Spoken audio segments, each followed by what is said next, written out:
Record to cloud. तो जी हमने देखा कि कैसे हिंदुस्तान में जो है दिल्ली सल्तनत आ गई। दिल्ली सल्तनत में हमने देखा कि दिल्ली सल्तनत से पहले मोहम्मद बिन कासिम के बाद महमूद गजनवी के बाद शहाबुद्दीन मोहम्मद गौरी ने फर्स्ट बैटल ऑफ ट्रेन और सेकंड बैटल ऑफ ट्रेन वाला। शहाबुद्दीन मोहम्मद गौरी के बाद जो है वो आगे आपके गुलाब खिले तो सांस लेना, जी से गुलाम डिनासटी 1206 से 1290। उसके बाद खिलजी के से बनी खिलजी बनी 1290 से 1320। उसके बाद तुगलक डिनासटी 1320 से लेकर 1414। उसके बाद 1414 से लेकर 1451, 1451 से लेकर 1526। ठीक है जी, गुलाब खिले तो सांस लेना, यानी ये दिल्ली सल्तनत का पीरियड शुरू हो गया और इनकी पूरी हमने सारे क्वेश्चन हमने किए। उसके बाद मुगल एडमिनिस्ट्रेशन, फरगाना से बाबर, जहीरुद्दीन बाबर, तैमूरी खून आया इधर, जो चंगेज खान जिसकी माँ जो है ना चंगेज खान की नस्ल में से थी और जिसका बाप जो है अमीर तैमूर की नस्ल में से था, वो आया बाबर और उसने जो है इब्राहिम लोदी जो कि एक अफगान लीडर था उसको क्या कर दिया जी, पड़ाल कर दिया। बैटल ऑफ जो है वो पानीपत जो कि हरियाणा डिस्ट्रिक्ट में इंडिया में है, दिल्ली से नॉर्थ 90 किलोमीटर, वहां पर जो है उसको पढ़ा किया। और उसके बाद मुगल एडमिनिस्ट्रेशन आ गई। 1526 से लेकर 1857 तक मुगल एडमिनिस्ट्रेशन चली, लेकिन इसमें इंटरवीन करना शुरू कर दिया बहुत सारी जो यूरोपियन कंपनियां थी, जो डच ईस्ट इंडीज कंपनी थी, पुर्तगीज ईस्ट इंडिया कंपनी थी, उसके बाद ईस्ट इंडिया कंपनी थी, उसके बाद फ्रेंच कंपनी थी। ये 4 कंपनियां थी। इनमें सबसे पहले पुर्तगाली इधर आए और पुर्तगालियों ने आकर इधर ट्रेड मोनोपोली क्रिएट करने की कोशिश की। फिर इधर डच आए, डच के बाद फिर ईस्ट इंडिया कंपनी आई, ईस्ट इंडिया कंपनी के बाद फिर इधर आए जी आपके वो जो ना फ्रेंच इंडिया कंपनी। तो इन तीनों को, ब्रिटिश ईस्ट इंडिया कंपनी ने फ्रेंच को, पुर्तगालियों को और डच को बारी बारी करके जो है इधर से 1764 तक सबको निकाल दिया। फ्रेंच की थोड़ी बहुत ही प्रेजेंस रही और वो बैटल ऑफ जो है मैसूर जो थी, फोर्थ एंग्लो मैसूर वार 1799 में with the demise of Tipu Sultan on 4 मई 1799, वो भी एंड हो गई जी। फ्रेंच ईस्ट इंडिया कंपनी जो 1664 में बनी थी वो भी खत्म हो गई। और फिर उसके बाद जो है यहाँ पर हमने देखा कि ईस्ट इंडिया कंपनी, जिसके पहले गवर्नर जनरल ऑफ बंगाल आए, उसके बाद governor general of fort William आए, उसके बाद जो है गवर्नर जनरल ऑफ इंडिया आए, उसके बाद जो है वायसराय आए। वायसराय के बाद हमने देखा कि यहाँ पर वायसराय क्यों आए थे, 1857 की जंग आजादी हुई थी। उसके बाद ब्रिटिश जो थी क्राउन, उसने टेकअप कर लिया था इंडियन एडमिनिस्ट्रेशन को। इससे पहले जो है ईस्ट इंडिया कंपनी जो थी, जो जॉन वॉट ने 31 दिसंबर 1600 को बनाई थी, उसने ये पूरा का पूरा जो है इंडिया की जो सब कॉन्टिनेंट है इसको संभाला हुआ था। इसके बाद जो है हमारे पास आ गई वो जो है ब्रिटिश एडमिनिस्ट्रेशन, यानी मोनार्क, क्वीन एलिजाबेथ की एडमिनिस्ट्रेशन आ गई, या जो भी मोनार्क होगा उसकी एडमिनिस्ट्रेशन आ गई। और उसकी एडमिनिस्ट्रेशन में हमने पढ़ा कि अगर इसका लेजिस्लेशन पार्ट देखें तो 1773 में रेगुलेशन एक्ट आया, 1786 में कॉर्नवालिस कोड आया, 1793 में चार्टर एक्ट आया, 1813 में चार्टर एक्ट आया, 1833 में चार्टर एक्ट आया, 1853 में चार्टर एक्ट आया, 1858 में 1 नवंबर को क्वीन प्रोक्लेमेशन एक्ट आया। क्वीन प्रोक्लेमेशन एक्ट के बाद 1861 में फर्स्ट इंडियन काउंसिल एक्ट आया। फर्स्ट इंडियन काउंसिल एक्ट के बाद 1892 में जो है सेकंड इंडियन काउंसिल एक्ट आया, लॉर्ड लैंसडाउनी के पीरियड में। लॉर्ड लैंसडाउनी था उस वक्त। उसके बाद जो है हमने देखा कि जो है third Indian council act, Minto Morley reform जी जिसे कहते हैं, 1909 में आया। उसके बाद हमने देखा मॉन्टैग चेम्सफोर्ड रिफॉर्म 1919 में आया। और लास्ट टाइम कल वाले लेक्चर में हमने देखा कि जो 1935 का एक्ट था, वो जो जिसे कहते हैं इंडियन काउंसिल एक्ट ऑफ 1935। और ये सारी चीजें हमने इतनी एक डिटेल में, और इसमें पीपीएससी का कोई सवाल हमने नहीं छोड़ा, और इनको हमने सिस्टमैटिक वे में किया, कॉन्सेप्ट भी पूरा मेंटेन किया। एग्री, ऑल एग्री ना? हाँ, कॉन्सेप्ट भी मेंटेन किया और पूरे के पूरे सवाल को भी आप इन सब ने ये इन सब ने जो है कॉन्सेप्ट भी देखा और जो है ना सारा कुछ जो है ना कैसे हमने अच्छे तरीके से इस्टेब्लिश किया। तो मैं भी आपसे होप करूंगा। और उसके बाद एक लेक्चर हमारा हो गया 1500 बीसी से लेकर, आपको बल्कि मैं रिकॉर्डिंग दूंगा, 1500 बीसी से लेकर हमने कहां तक किया था? वो 1857 तक किया था। पक्की बात, यानी जो रिकॉर्डिंग है, हाँ ठीक है। 1800 यानी 1500 बीसी से लेकर मैंने एक गो में जितने भी PPSC में सवाल आए हैं 1 घंटा 17 मिनट की रिकॉर्डिंग के अंदर मैंने वो सारे सवाल रिदमिक वे में भी आपको पढ़ा दिए। अब सिर्फ और सिर्फ 1857 के वायसराय मैंने रिदमिक वे में पढ़ा दिए। पहला वायसराय आपका कौन आया जी? Lord Canning. लॉर्ड कैनिंग के बाद आपका दूसरा वायसराय कौन आया जी? Lord Elgin. लॉर्ड एल्जिन के बाद आपका आया लॉर्ड लॉरेंस। लॉर्ड लॉरेंस के बाद आया लॉर्ड मायो।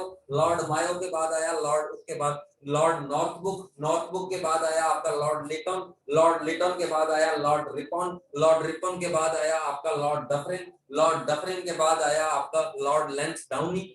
लॉर्ड लेंसडाउनी के बाद आया लॉर्ड हार्डनिंग। लॉर्ड हार्डनिंग के बाद आया आपका हार्डनिंग सेकंड। उसके बाद जो है ना वो आपका आया लॉर्ड कर्जन। लॉर्ड कर्जन के बाद आया Lord Minto second. Lord Minto second के बाद आया आपका लॉर्ड जो है लॉर्ड मिंटो के बाद आया लॉर्ड हार्डनिंग। लॉर्ड हार्डनिंग के बाद आया आपका वो चैम्सफोर्ड। चैम्सफोर्ड के बाद लॉर्ड रीडिंग। लॉर्ड रीडिंग के बाद लॉर्ड इरविन। लॉर्ड इरविन के बाद आपका जो है वेलिंगटन। लॉर्ड वेलिंगटन के बाद आपका लॉर्ड लिनलिथगो। लॉर्ड लिनलिथगो के बाद आपका आया लॉर्ड वेवल, पेनल्टीमेट जिसे कहते हैं, और लॉर्ड वेवल के बाद आया लॉर्ड माउंटबेटन। ठीक है, ऐसे आने चाहिए, और 7 ईयर भी मैंने आप लोगों को ऐसे ही बताए हुए हैं। ठीक है जी, और इनके कारनामे भी इंशाल्लाह साथ साथ हम कर रहे हैं। ठीक है जी, हल्के फुल्के अगर कारनामे रहेंगे तो वो हम इंशाल्लाह कर लेंगे कवर अप, कोई मसला नहीं हमारे हाथ में।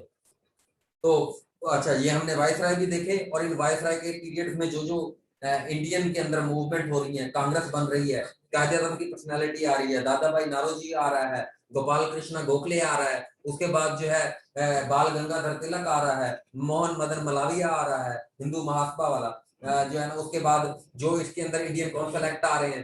ठीक है जी, और उसके बाद उसके अंदर जो तब्दीलियां हो रही हैं, जो इंडियन की रिप्रेजेंटेशन बढ़ा रहे हैं, उसके बाद साल्ट एक्ट आ रहा है, उसके बाद खिलाफत मूवमेंट की सपोर्ट आ रही है, केक जो खाया था गांधी ने, ठीक है, कौमिला के किसान, अहमदाबाद की स्ट्राइक मिल, और खिलाफत मूवमेंट में सपोर्ट। ठीक है जी, ये तीनों काम, और उसके बाद मौलाना मोहम्मद अली जौहर पर्सनैलिटीज में हमने पढ़ा, उसके बाद स्वदेशी मूवमेंट हमने पढ़ी, पार्टीशन ऑफ बंगाल हमने पढ़ी, उसके बाद इवेंट्स भी हमने बहुत सारे साथ साथ देखते रहे हैं। ठीक है जी, और इंडियन इवेंट्स के बारे में जो जो सवाल है, फराइदी मूवमेंट वाला हाजी शरीयतुल्ला हमने पढ़ा। ठीक है जी, ये सारी चीजें एक गो में मिल जाएंगी, टेंशन ना लेना। ठीक है, यानी रिपीट हो जाएंगी, परेशान नहीं होना। अच्छा, उसके बाद जी अब आज आ गया हमारा, हम लास्ट टाइम जो है हम पहुंच गए, हमने इलेक्शन कराए, और उस इलेक्शन के नतीजे में 8 प्रोविंसेस में कांग्रेस मिनिस्ट्रीज बन गई, और उन कांग्रेस मिनिस्ट्रीज ने इस्तीफा दे दिया, क्योंकि उनसे पूछे बगैर लॉर्ड लिलिथगो ने इंडियन आर्मी को भेज दिया सेकेंड वर्ल्ड वॉर लड़ने। कहां पर जी? यूरोप में।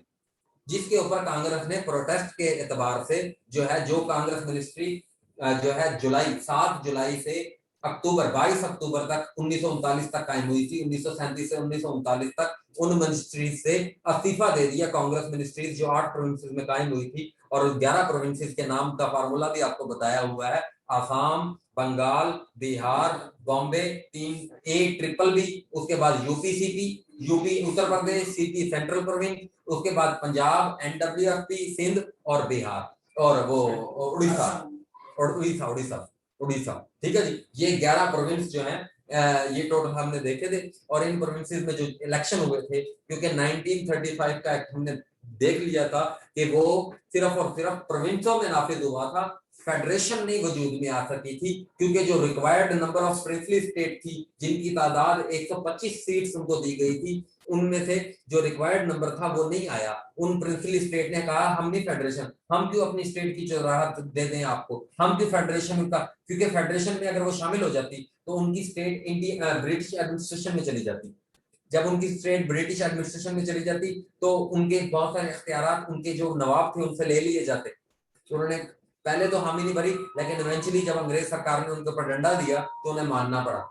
ठीक है जी, उन्हें मानना पड़ा, और फिर 1937 में 1 अप्रैल 1937 को एक फेडरेशन वजूद में आई, और फिर कांग्रेस मिनिस्ट्री आई, जिसमें विद्या मंदिर स्कीम, वर्दा स्कीम, और उसके बाद उसकी जो कांग्रेस की जो ब्रूटैलिटीज थी उनके ऊपर शरीफ रिपोर्ट, उसके ऊपर जो है पीरपुर रिपोर्ट राजा सैयद मेहदी ने 1938 में, और जो है शरीफ रिपोर्ट 1939 को।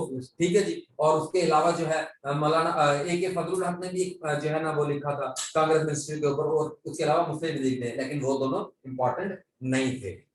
उसके बाद हमने देखा कि अब जी क्या हुआ, बाहर में चले गए कांग्रेस से पूछे बगैर।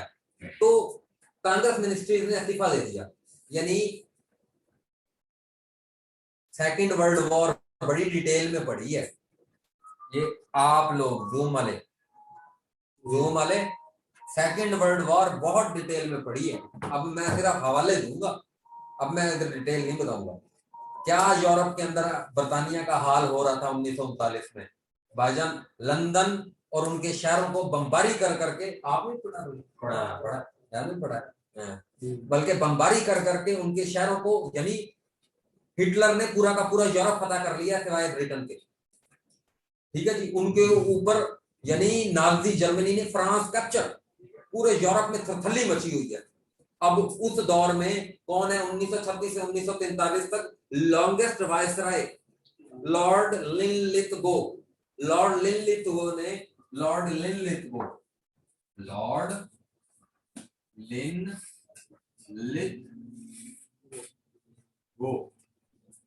1936 से 1943, लॉर्ड लिनलिथगो लॉन्गेस्ट वायसराय, इसने क्या दी भाईजान, अगस्त ऑफर।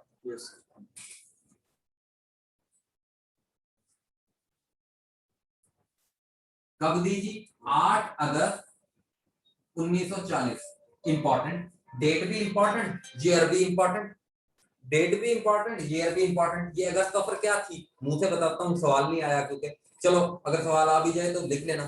क्या थी ये अगस्त ऑफर? अगस्त ऑफर ये थी कि आपको भाईजान इंडियन कौंसिल में आपकी रिप्रेजेंटेशन को बढ़ाते हैं। अब इंडियन कौंसिल 1935 के एक्ट में हम पढ़ चुके हैं, दो तरह की इंडियन कौंसिल थी। बाई कैमरल लेजिस्लेटर जो है वो इंट्रोड्यूस करा दिया गया है सेंटर में भी और प्रोविंसेस में। प्रोविंसेस में जो 1919 में डायरेक्टली इंट्रोड्यूस कराई गई थी डुअल सिस्टम ऑफ गवर्नमेंट, उसको खत्म कर दिया गया है। अब सेंटर में जो 1935 में जो है बाई कैमरल लेजिस्लेटर है, एक जो काउंसिल ऑफ स्टेट थी उसे कहते थे अपर हाउस, और जो है सेंट्रल जिसे इंपीरियल लेजिस्लेटिव काउंसिल नाम दे दिया गया था 1935 में, वो दो हाउसेज हैं। यही प्रोविंसेस में भी चल रहे हैं, और जिनके ऊपर सारे के सारे इलेक्शन हुए थे, जिसकी 1585 सीटें थी, और जिसमें से कांग्रेस ने 707 और मुस्लिम लीग ने 106 सीटें जीत ली थी। ठीक है जी, और 5% ऑफ इलेक्टोरेट। यानी अब उन्होंने कहा कि आपकी वो जो सेंट्रल लेजिस्लेटिव काउंसिल है उसके अंदर इंडियंस की तादाद को भी बढ़ाते हैं, और वाइसराय की एक एडमिनिस्ट्रेटिव काउंसिल भी बताई थी जो 7-8 बंदों के ऊपर मुश्तमिल थी, जिसमें एक वाइसराय था, एक लॉ मेंबर था, एक फाइनेंस मेंबर था, एक डिफेंस मेंबर था। उसकी जो वो एडमिनिस्ट्रेटिव कोर काउंसिल है उसके अंदर भी कहा इंडियन को रिप्रेजेंटेशन देते हैं, और कहा कि जी आपको एडवाइजरी वार काउंसिल आपकी बना देते हैं। यानी आपकी अब आपसे जो है ना करते हैं असिस्टेंट है आपसे। और लेकिन अब जो है इंडिया के पॉलिटिशियंस भी देख रहे हैं कि फंस गए हैं ये, यानी अब वो भी देख रहे हैं कोई पता नहीं है जर्मनी क्या कर ले, कैप्चर कर ले ब्रिटेन को। यहां तक मामला थे 1939 तक, जब यानी सितंबर के बाद अक्टूबर नवंबर दिसंबर आया है 1940 तक उसने सब नाश कर दिया था हिटलर ने, पूरा का पूरा यूरोप उसने कैप्चर कर लिया था। और बर्तानिया के शहर लंदन, ठीक है जी, इसके ऊपर यानी जो कैपिटल है उसको ऐसे था जैसे मोहनजोदड़ो। ठीक है जी, जो लुफ्तांसा थी, जो जर्मनी की एयरफोर्स है, उस वक्त उसका नाम था लुफ्टमरे। लुफ्टमरे ने भाईजान एयरफोर्स जो नाम थी उसने बमबारी कर करके मार दिया था उनको। तो अब इंडियन पॉलिटिशियन को क्या है, उनको ये है कि यार क्या अब हम जरा इनको और प्रेशराइज करते हैं, अब हमारे पास एक मौका है। उन्होंने अगस्त पर कांग्रेस रिजेक्टेड, कांग्रेस, और वैसे ही आपको ऑलरेडी मैंने बताया हुआ है, मैं दोबारा यहां पर लिखना मुनाफिक समझता हूं कि Muslim League demanded self rule in 1913 और कांग्रेस इन 1906। अब ये सेल्फ रूल क्या है? सेल्फ रूल से मुराद ये है, कांग्रेस, ये दोनों सवाल है बीपीएससी के, कि सेल्फ रूल से मुराद क्या है? सेल्फ रूल से ये मुराद है कि यार हम बर्तानिया के जो मोनार्क है उसके अंडर रहेंगे, हमें कम से कम डोमिनियन स्टेटस दे दो। हाँ, डोमिनियन स्टेटस है क्या? डोमिनियन स्टेटस ऐसे है कि जैसे अभी भी आपकी ऑस्ट्रेलिया की गवर्नमेंट है, जैसे न्यूजीलैंड की गवर्नमेंट है, जैसे कनाडा की गवर्नमेंट है, जैसे ट्रिनिडेड एंड टोबैगो की गवर्नमेंट है। ठीक है, जैसे वेस्ट इंडीज के कुछ आइलैंड जिनके ऊपर बर्तानिया कंट्रोल है उनके अंदर जैसे गवर्नमेंट है। वैसे वो कह रहे थे, यानी उनकी जो हुकूमतें हैं उनके अंदर ऑस्ट्रेलियन लोग हैं, उनके अंदर कोई बरतानवी नहीं है, बस सेरेमोनियल सा रोल है जिसका मोनार्क का, कि उनका हेड ऑफ स्टेट कौन है, ब्रिटिश मोनार्क। जैसे हमारे सिस्टम में हमारा सदर ममनून हुसैन था, यानी इंडियन ने इस टाइम पर क्या कहा कि भाई आप सिर्फ और सिर्फ हमारे सदर ममनून हुसैन बन जाओ, इंडिया की सारी एडमिनिस्ट्रेशन अब हमें दे दो। लेकिन वो सदर ममनून वाला हेड ऑफ स्टेट नहीं कह रहे थे, वो कह रहे थे आपको हम देंगे, आपके आर्मी तो उन्हीं की रहेगी, डिफेंस तो उन्हीं के पास रहेगा, हेड ऑफ स्टेट के पास रहेगा। यानी अभी इनको पता है कि हम इस काबिल नहीं है कि उनको यहाँ पे कहें कि हमें गवर्नमेंट दे दो। अभी इन्होंने असेस किया, सेल्फ रूल दो हमें, इंडियंस को इंडियन की एडमिनिस्ट्रेशन चलाने का मौका दो, मुसलमान को मुसलमान की एडमिनिस्ट्रेशन चलाने का मौका दो, हिंदू को हिंदू की एडमिनिस्ट्रेशन चलाने का मौका दो, है? तो सेल्फ रूल कांग्रेस ने 1906 और उसके बाद 1913 में इसने, और कांग्रेस ने रिजेक्ट कर दिया, क्योंकि वो आपको जैसे बताया कि सेकेंड वर्ल्ड वॉर का बैकग्राउंड है, और जो आप लिखना चाहते हो उसमें से बात लिख लेना, रिकॉर्डिंग मैं दूंगा, ठीक है, टेंशन नहीं लेनी। उसके बाद मुस्लिम लीग रिजेक्टेड। क्यों? मुस्लिम लीग ने कहा कि हम एक्सेप्ट करते हैं, लेकिन अगर हमें आप सेपरेट मुल्क देने का वादा करो, अगर आप हमें पाकिस्तान को सेपरेट मुल्क देने का वादा करो तो हम एक्सेप्ट कर लेते हैं, लेकिन वो नहीं था, इसलिए हम रिजेक्ट करते हैं। अगस्त ऑफर, ये अगस्त ऑफर एक टॉपिक है, ये हो गया आपका, बस यही सवाल है, और आई होप आपको अगस्त ऑफर समझ आ गई होगी।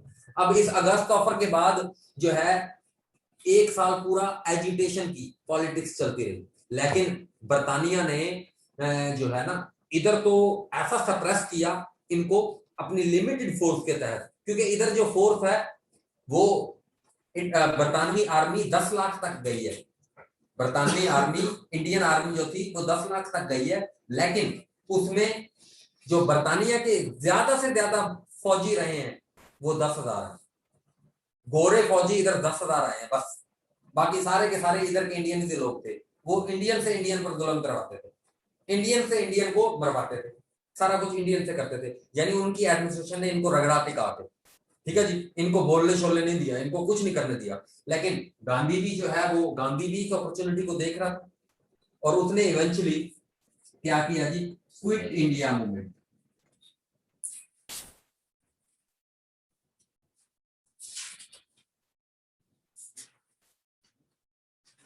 अगस्त ऑफर कब है? 8 अगस्त। क्विट इंडिया मूवमेंट कब है? 9 अगस्त।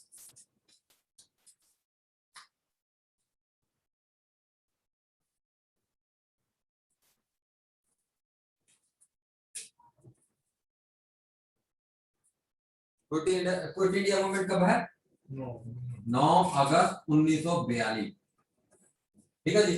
अब जी उन्होंने देखा कि बरतानिया तो जी भाईजान फारग हो गया, तो उन्होंने कहा इंडिया को छोड़ो भाई, आप बच जाओ, छोड़ दो, ये बेस्ट अपॉर्चुनिटी है। तो गांधी ने जो है सिविल डिसोबीडियंस मूवमेंट भी चलाई यहाँ पर, और जो है क्विट इंडिया मूवमेंट। लेकिन यहाँ पर अब क्या हुआ जी, कांग्रेस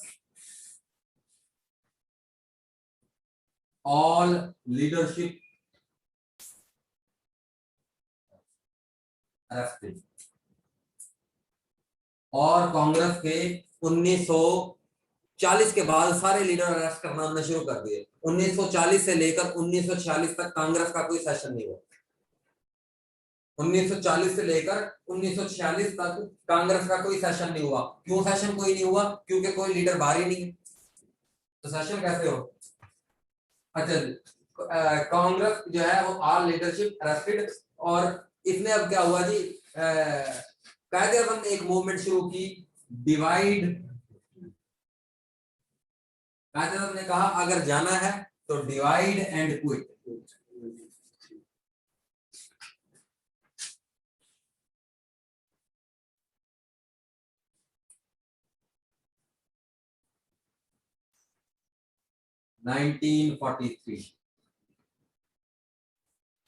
ठीक है जी, डेट नॉट इंपॉर्टेंट, ठीक है, divide and quit India movement. और अब हम वहां पर देख चुके हैं 1942 में, कल हमने कह दिया था कि यूनियनिस्ट पार्टी की जो पंजाब में गवर्नमेंट थी, सरदार सिकंदर हयात तिवाना, जो है वो 8 अगस्त 1942 को 8 दिसंबर 1942 को मर गया और उसका भाई आ गया किदर हयात तिवाना जो कि पंजाब का कौन बन गया जी सीएम। और केपीके में जो है आपकी कौन है खुदाई खिदमतगार जिन्हें रेड शर्ट्स कहते हैं, ठीक है जी। और जो जिसका फाउंडर कौन था अब्दुल गफ्फार खान और जो है उसको जो है उसका भाई डॉक्टर खान साहब डॉक्टर अब्दुल जब्बार खान जो है चीफ मिनिस्टर है किसका जी एनडब्ल्यूएफपी का। और यूनाइटेड फ्रंट के साथ सिंध में जो गवर्नमेंट बनाई हुई है वो बनाई हुई है एनडब्ल्यूएफपी में, एनडब्ल्यूएफपी में बनाई हुई है वो सिंध में बनाई हुई है हदायतुल्लाह ने, हाजी हदायतुल्लाह ने सिंध में गवर्नमेंट बनाई हुई है 1937 में। कांग्रेस ने इस्तीफे दिए हैं, ये तीनों तो बनाए हुए हैं, ये तो भजन बने हुए हैं। और उसके बाद जो है आपकी बलोचिस्तान जो है वो तो एक डिप्टी कमिश्नर प्रोविंस है, ज्यादातर हिस्सा उसका ट्राइबल है, बलोचिस्तान का ज्यादातर हिस्सा ट्राइबल है। थोड़ा सा जो कोयटा वाला रीजन है, कोयटा वैसे बेसिकली क्या है आपकी एक प्रोविंशियल जो है डिप्टी कमिश्नर प्रोविंस है ब्रिटिश का। बाकी बलोचिस्तान का जो कोयटा के अलावा रीजन है वो क्या है, वो आपका ट्राइबल रीजन है, वहां पर बरतानिया कब्जा नहीं कर सका, ट्राइबल जो है वो रेजिस्ट करते रहे थ्रू आउट हिस्ट्री, ठीक है जी। तो अब divide and quit India movement चल पड़ी। अब सितंबर जो है अगस्त 1944 में, अगस्त 1944 को जो है वो Gandhi release from prison,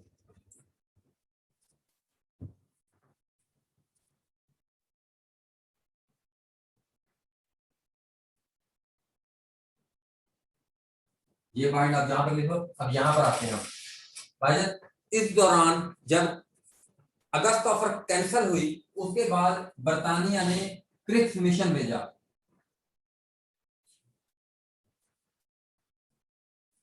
Cripps mission कब हिंदुस्तान आया, मार्च 1942, मंथ भी इंपॉर्टेंट ये भी इंपॉर्टेंट। और कितने मेंबर का था, 4 मेंबर कमीशन था, ठीक है 4 मेंबर। और सर स्टैफर्ड क्रिप्स इसकी सरबराही कर रहे थे, सर स्टैफर्ड क्रिप्स।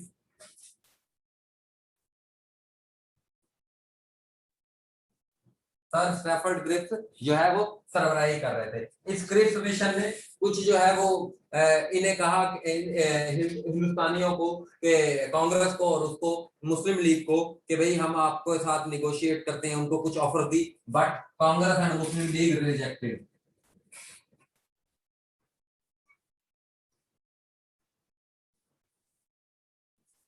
क्योंकि डोमिनियन स्टेटस अभी भी नहीं देने पर मान रहे, ठीक है जी। अब यहां पर क्रिप्स मिशन में डोमिनियन स्टेटस देने पर माने, लेकिन अब इंडियंस जो है ना कहते डोमिनियन नहीं, अब हमें बस इंडिपेंडेंस दो।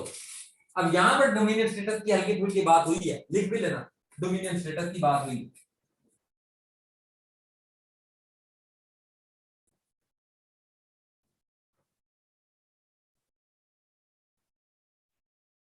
Offered but rejected.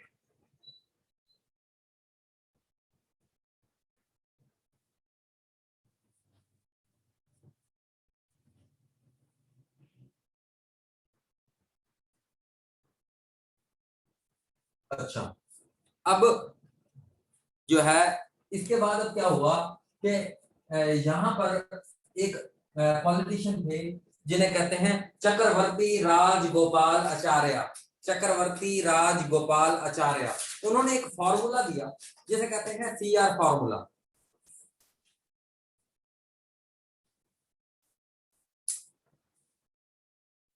Chakraborty Rajagopal Acharya CR, जिसे जो है ना इसी चक्रवर्ती राज से सीआर बन गया, सीआर फॉर्मूला। तो सीआर फॉर्मूला क्या था बेसिकली। अब हाँ थोड़ा सा हम पहले ये यहाँ पर एक और चीज देखते हैं ना, हमने करारदादे वो नहीं की, करारदादे पाकिस्तान में, करारदादे यानी ऑब्जेक्टिव रेजोल्यूशन, ऑब्जेक्टिव कह रहा हूँ लाहौर रेजोल्यूशन, या इसे करारदादे पाकिस्तान भी कहते हैं, लाहौर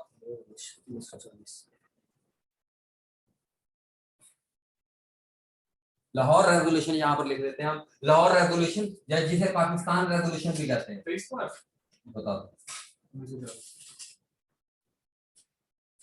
जिसे पाकिस्तान रेजोल्यूशन भी कहते हैं। ये मुस्लिम लीग का 27वां इजलास था, 27th session of Muslim League at Minto park,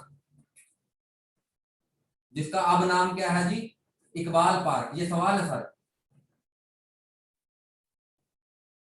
Minto park Lahore में, ठीक है जी। क्या हुई जी, 27th session of Muslim league में मीनार पाकिस्तान, एक लाहौर रेजोल्यूशन जो है वो, जिसे पाकिस्तान रेजोल्यूशन भी कहते हैं, वो 27th सेशन हो रहा था, जो कि 22 से 24 मार्च तक चला। 22 मार्च को जो है ए के Fazlul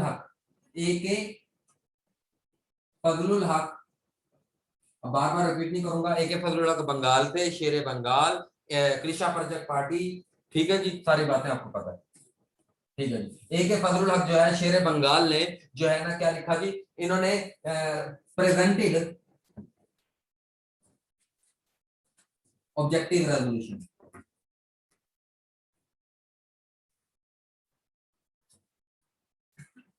presented objective resolution and, ये अब कहां से है फजलुल हक, ये लिख लेना बंगाल से, ठीक है जी। एंड सेकेंडेड,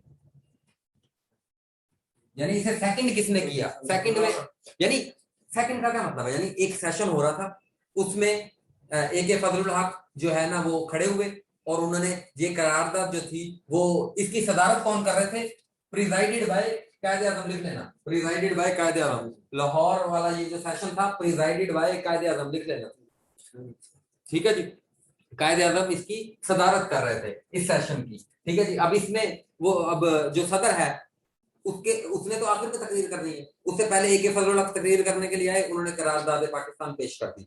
फिर उसके बाद ए के फजलुल हक चौधरी खलीकुज़्ज़मान आए, सेकेंडेड, उन्होंने कहा कि मैं इसको जो है मनोअन तस्लीम करता हूं। इसकी दूसरे नंबर पर किसने इसको तस्लीम किया, चौधरी खलीकुज़्ज़मान फ्रॉम यूपी, चौधरी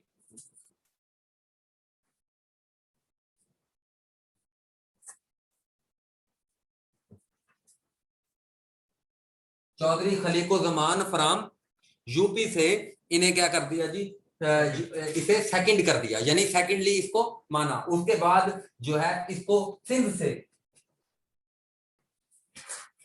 अब्दुल्ला हारून,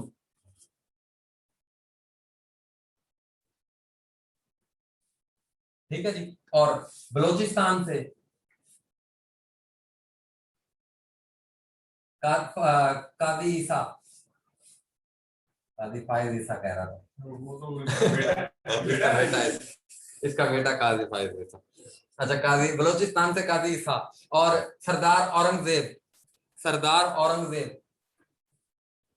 बलोचिस्तान से ना, हाँ इनका नाम लिखो, ट्रांसलेटेड का भी आता है, हाँ इसको बताते हैं अभी, पहले ये तो कर लें। सिंध हो गया, बलोचिस्तान हो गया, बंगाल हो गया, हाँ मौलाना गफर अली खान पंजाब से, जगह है नीचे, हाँ मौलाना, ये सारे सवाल है ना, ये सारे बीपीएससी में सवाल हैं। सिंध से किसने किया, सिंध से किसने इसे किया, बलूचिस्तान से किसने किया, ठीक है जी। उसके बाद ये मौलाना जफर अली खान पंजाब से,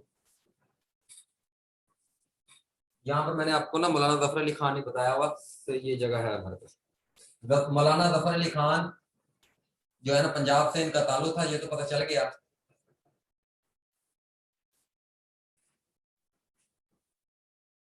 जेड से जफर, जेड से जमींदार, जेड से जफर, जेड से जमींदार, इनका एक अखबार था जमींदार, जो इन्होंने 1910 में पब्लिश किया। अच्छा, इसके बारे में कहते हैं कि जी नेट पर आ रहा है कि इनके वालिद ने ये ना स्टार्ट किया था, ठीक है जी। इस क्वेश्चन के बारे में इसको कंफ्यूजिंग करने की कोशिश करते हैं, लेकिन भाईजान मैंने रियल टाइम में बीपीएससी में खुद पेपर दिया है, बल्कि ये लास्ट इसका लेबर ऑफिसर के पेपर में ये सवाल आया हुआ था, और इनके वालिद का नाम ऑप्शन में ही था।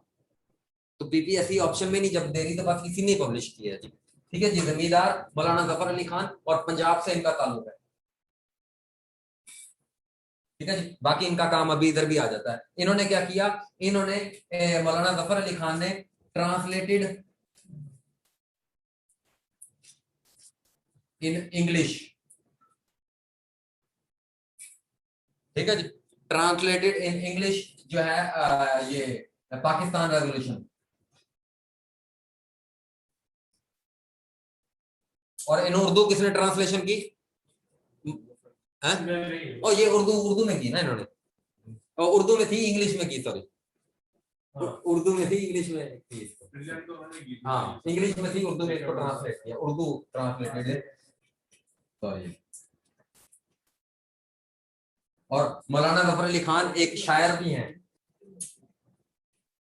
शायर हैं, और इनका वो एक शेर भी है, खुदा ने उस कौम की किस्मत नहीं बदली, ना हो जिसको ख्याल अपनी किस्मत खुद बदलने का। ये भी बीपीएससी का सवाल है? और बताओ मौजे। अच्छा जी, और कहाँ पर आप पहुंचे हैं? मौलाना जफर अली खान हो गया, सरदार औरंगजेब हो गया, और कोई रहा तो नहीं है? एनडब्ल्यूएफपी लिखा नहीं मैंने, एनडब्ल्यूएफपी से औरंगजेब का, एनडब्ल्यूएफपी से है, लेकिन फिर भी देख लो कि एनडब्ल्यूएफपी से एक और बंदा भी था यार। हाँ अब्दुल कयूम खान कयूम, अब्दुल कयूम खान कयूम, जो पहला कादियानी, जो जिसके बारे में कहते हैं कादियानी है शायद, जिसने कॉलेज बनाया था इस्लामिया कॉलेज लाहौर, वो तो 1939 में बनाया था। हाँ वो भी लिखवाते हैं। दे भाई अयूब नहीं छोड़ेगा तुम लोगों को, है? हाँ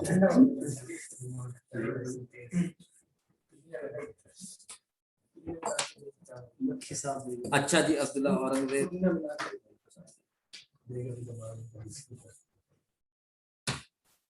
ना यार, ना अब्दुल कयूम खान कयूम नहीं है, ये मैं चेक कर लूंगा, क्योंकि अब्दुल कयूम खान कयूम नहीं, औरंगजेब का आप रखो अभी एनडब्ल्यूएफपी से, ठीक है जी, लेकिन इसको मैं वेरीफाई करके आप लोगों को बता दूंगा इंशाल्लाह। अच्छा जी, अब उसके बाद आपका वो, लेकिन अब्दुल कयूम खान कयूम आ ही गया जिक्र, तो इसका लिख लो।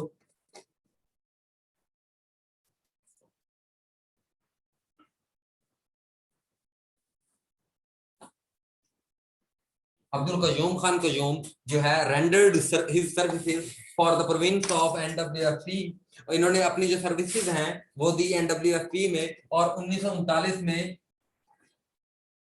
कॉपर रोड पे इस्लामिया कॉलेज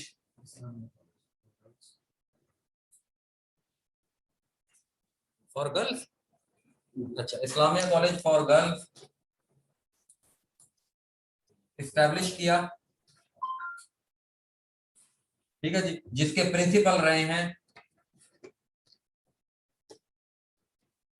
यूसुफ अब्दुल्ला, यूसुफ अली सॉरी, जो ट्रांसलेटर, जो होली कुरान का उर्दू में जिन्होंने सबसे पहले ट्रांसलेटर किया है, ठीक है जी, यूसुफ, यूसुफ अली है कुछ, यूसुफ नाम याद रखो मेरा, ठीक है जी, प्रिंसिपल ऑफ इस्लामिया कॉलेज भी रहे हैं, पीपीएससी का सवाल है ये भी, है बिल्कुल, कुपर रोड, हाय कुपर रोड भी सवाल है, और बताओ। अच्छा तस्वीर इसकी बनाओ, ये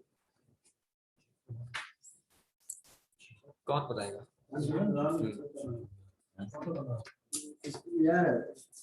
अदलान बनाएगा ना,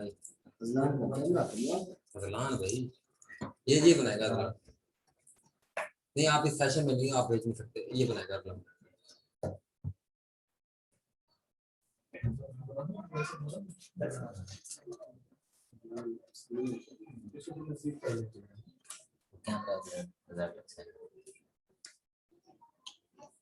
अड़तालीस मेगा पिक्सल का,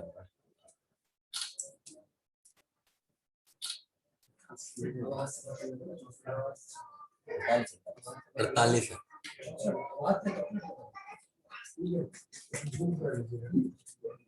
अच्छा जी आगे चलो,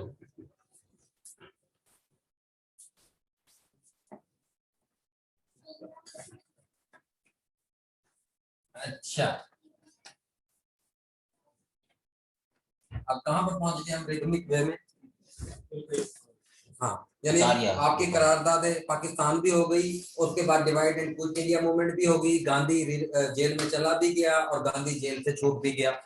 जब गांधी जेल से छूटा तो गांधी एक बड़ा ही भाईजान, एक ना नॉन वायलेंस वाला बंदा है, उसकी तबीयत बड़ी जनी हलीम है, तो इसलिए वो कहता है कि यार ये इंडिया दो हिस्सों में तकसीम ना हो, और मुस्लिम लीग को वो जो है समझाने की कोशिश करता है, और जिसके समझाने के लिए वो गांधी जिना टॉक्स।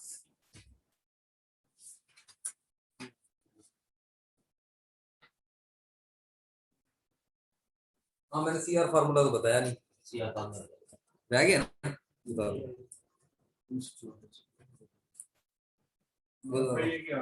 क्या तो टेस्ट वगैरह कैसे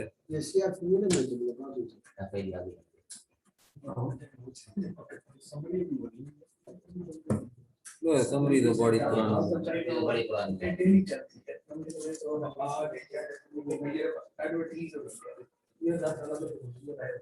अच्छा मैंने ये लिखवाया सर सैयद ने 2 कौमी नजरिया 1867 उर्दू हिंदी तनाज़े के बाद भेज दिया।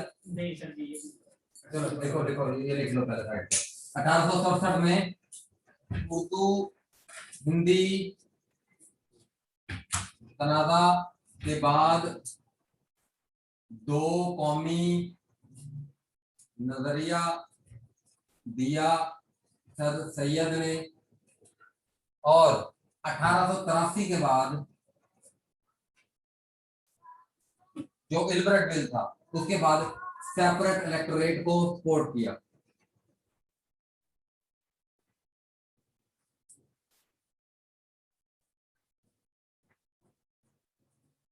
सुजेस्टेड फर्स्ट टाइम, सबसे पहले बुक में सवाल आएगा, सबसे पहले जी सेपरेट इलेक्टोरेट किसने दिया, तो सर सैयद अहमद खान ने बताया था सबसे पहले जो है वो कि भाई ये वो करो, सेपरेट इलेक्टोरेट होना चाहिए।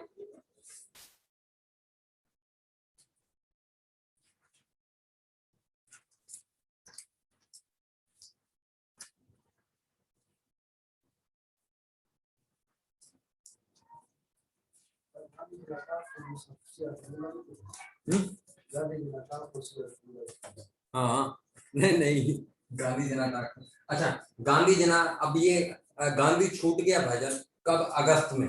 गांधी जब अगस्त में छूटा तो सितंबर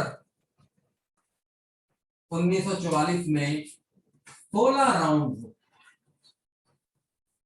16 round of Gandhi Jinnah tap in which CR formula discuss, जिसमें सीआर फार्मूला जो है वो डिस्कस किया गया, और ये सीआर फार्मूला क्या है, जिसमें सीआर फार्मूला डिस्कस अच्छा सितंबर 1944 में ये 16 राउंड हुए, इसमें कुछ खतों किताबत भी हुई थी, और इसमें जो है कुछ वो जो है मुलाकात भी हुई थी, और ये मुलाकात कहाँ हुई थी, गांधी और जिन्ना की मुलाकात हुई थी एट बॉम्बे, कायदे आजम रेजिडेंस।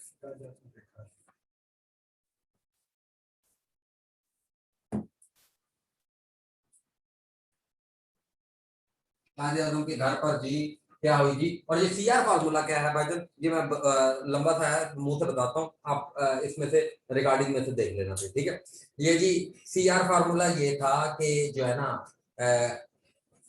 उसने सीआर फार्मूला बेसिकली ये चक्रवर्ती राजगोपालाचार्य ने एक खत लिखा जिन्ना को, मोहम्मद अली जिन्ना को लिखा कि जी उसमें जिसने ये सीआर फार्मूला उसने कहा कि यार हम ये करते हैं, उसने कहा जो पंजाब है और जो बंगाल है और जो NWFP है और जो सिंध है और बलोचिस्तान है, यानी उसने कहा जो मुस्लिम मेजोरिटी प्रोविंसेस हैं उनके अंदर हम क्या करते हैं, उनके अंदर हम आपको राइट्स देते हैं, लेकिन हम आपको आप सेपरेशन की डिमांड ना करो, हम वहां पर पहले ब्रिटिश एडमिनिस्ट्रेशन को इधर से निकल लेने दो, हम एक एग्रीमेंट कर लेते हैं आपस में कि हम आपको प्रोविंशियल ऑटोनॉमी दे देते हैं, और उसके बाद प्रोविंशियल ऑटोनॉमी देने के साथ साथ हम यहाँ पर करवा देंगे, जब ब्रिटिश एडमिनिस्ट्रेशन यहाँ से चली जाएगी उसके बाद हम करवा देंगे यहाँ पर प्लेबिसाइट। प्लेबिसाइट क्या होता है,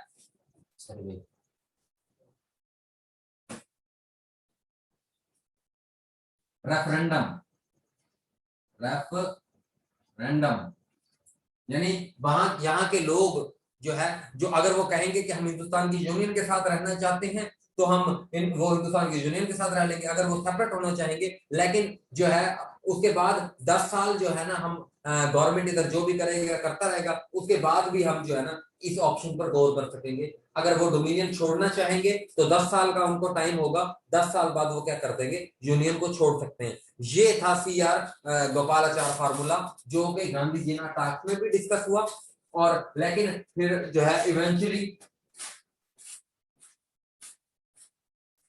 आखिर में क्या हुआ जी, इवेंचुअली फेल्ड। कायदे आजम ने कहा कि भाई मुसलमान, कायदे आजम रिजेक्टेड, जिना रिजेक्टेड, जिना रिजेक्टेड। अच्छा, कायदे आजम को 1938 में, जिना साहब के टॉपिक में आप लिखोगे 1938 में फिरोज खान रेज्ड स्लोगन कायदे आजम जिंदाबाद।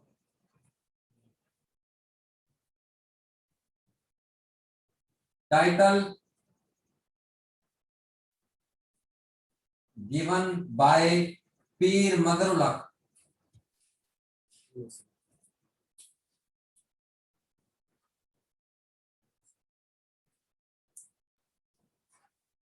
उन्नीस सौ उनतालीस। टाइटल किसने दिया, पीर मदरुल हक ने, और ऑफिशियली टाइटल का मतलब लकब, और खताब कब, फर्स्ट लेजिस्लेशन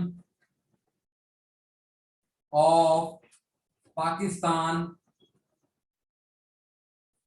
कॉन्स्टिट्यूएंट असेंबली।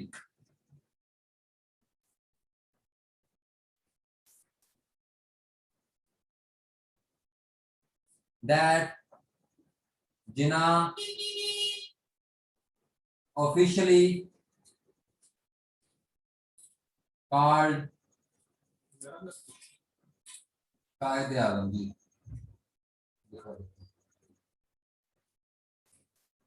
11 अगस्त 1947। ठीक है, तो 11 अगस्त 1947 को ऑफिशियल लेजिस्लेशन हुई।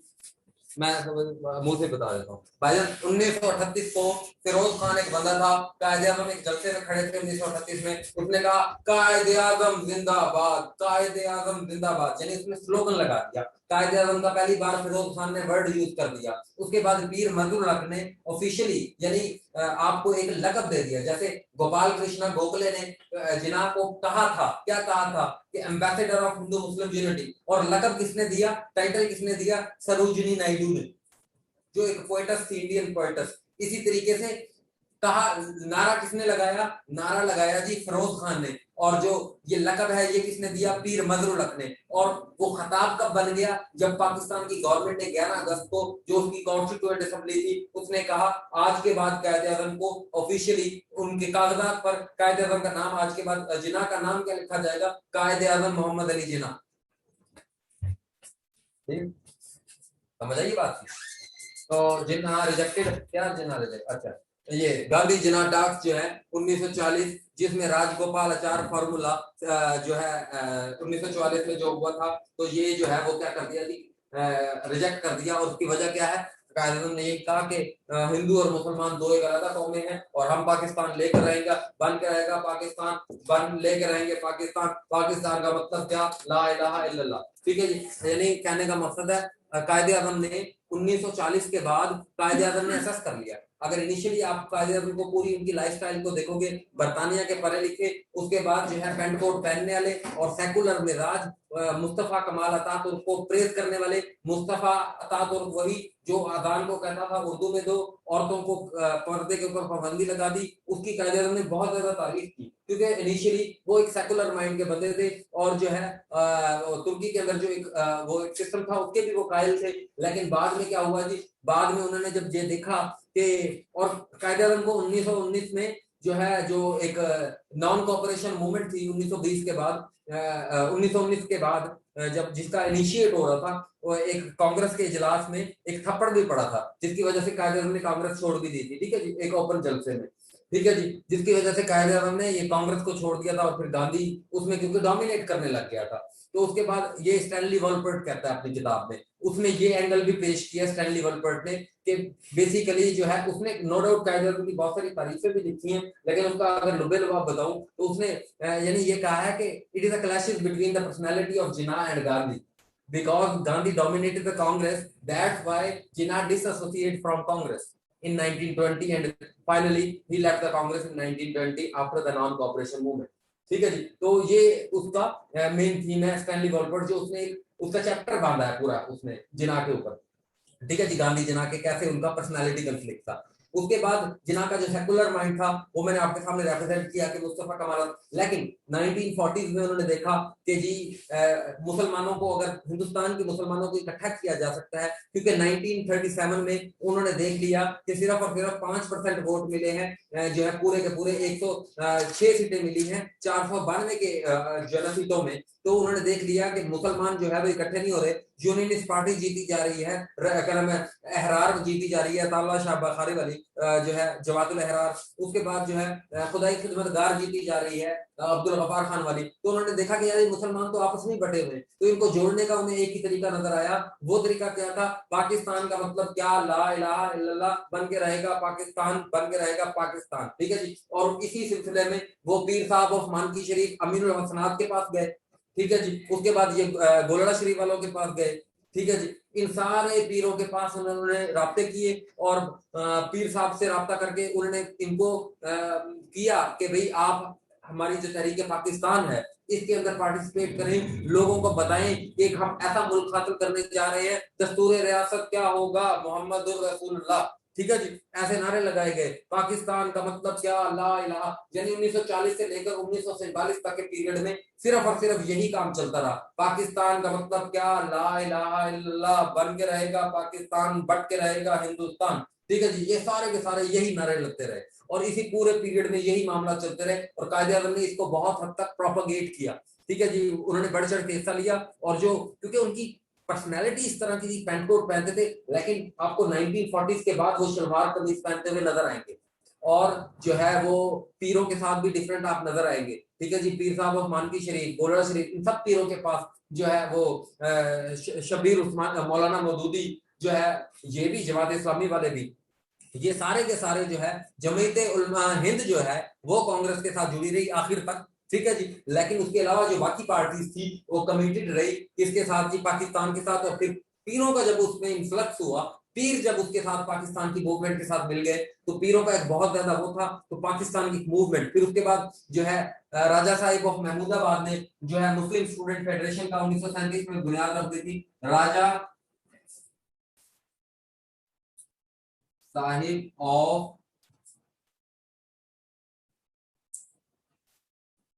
महमूदाबाद 1937 में जो है जिन्होंने मुस्लिम स्टूडेंट फेडरेशन, मुस्लिम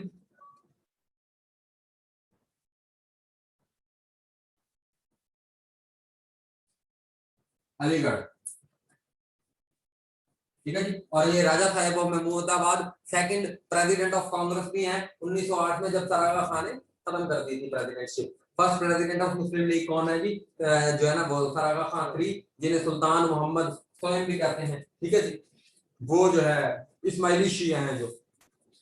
उसके बाद जो है यानी कायदे-ए-आज़म की पर्सनालिटी के ऊपर हम बात कर रहे थे कि कायदे-ए-आज़म की पर्सनालिटी जो है ना इवॉल्व हुई है, नो डाउट। उन्होंने जो है अपने आप को इवॉल्व किया है और उन्हें ये समझ आ चुकी है कि अगर हमने मुसलमानों को अपने पूरे उसमें लाना है तो ये एक स्टूडेंट जो फेडरेशन बनी है इसको भी पार्टिसिपेशन दी गई कि भैया आप पाकिस्तान के लिए। और इसमें सबसे इंपॉर्टेंट किरदार कि जो हिंदुस्तान की उस वक्त की मेन पार्टी है जो कि कांग्रेस है, वो कहां है?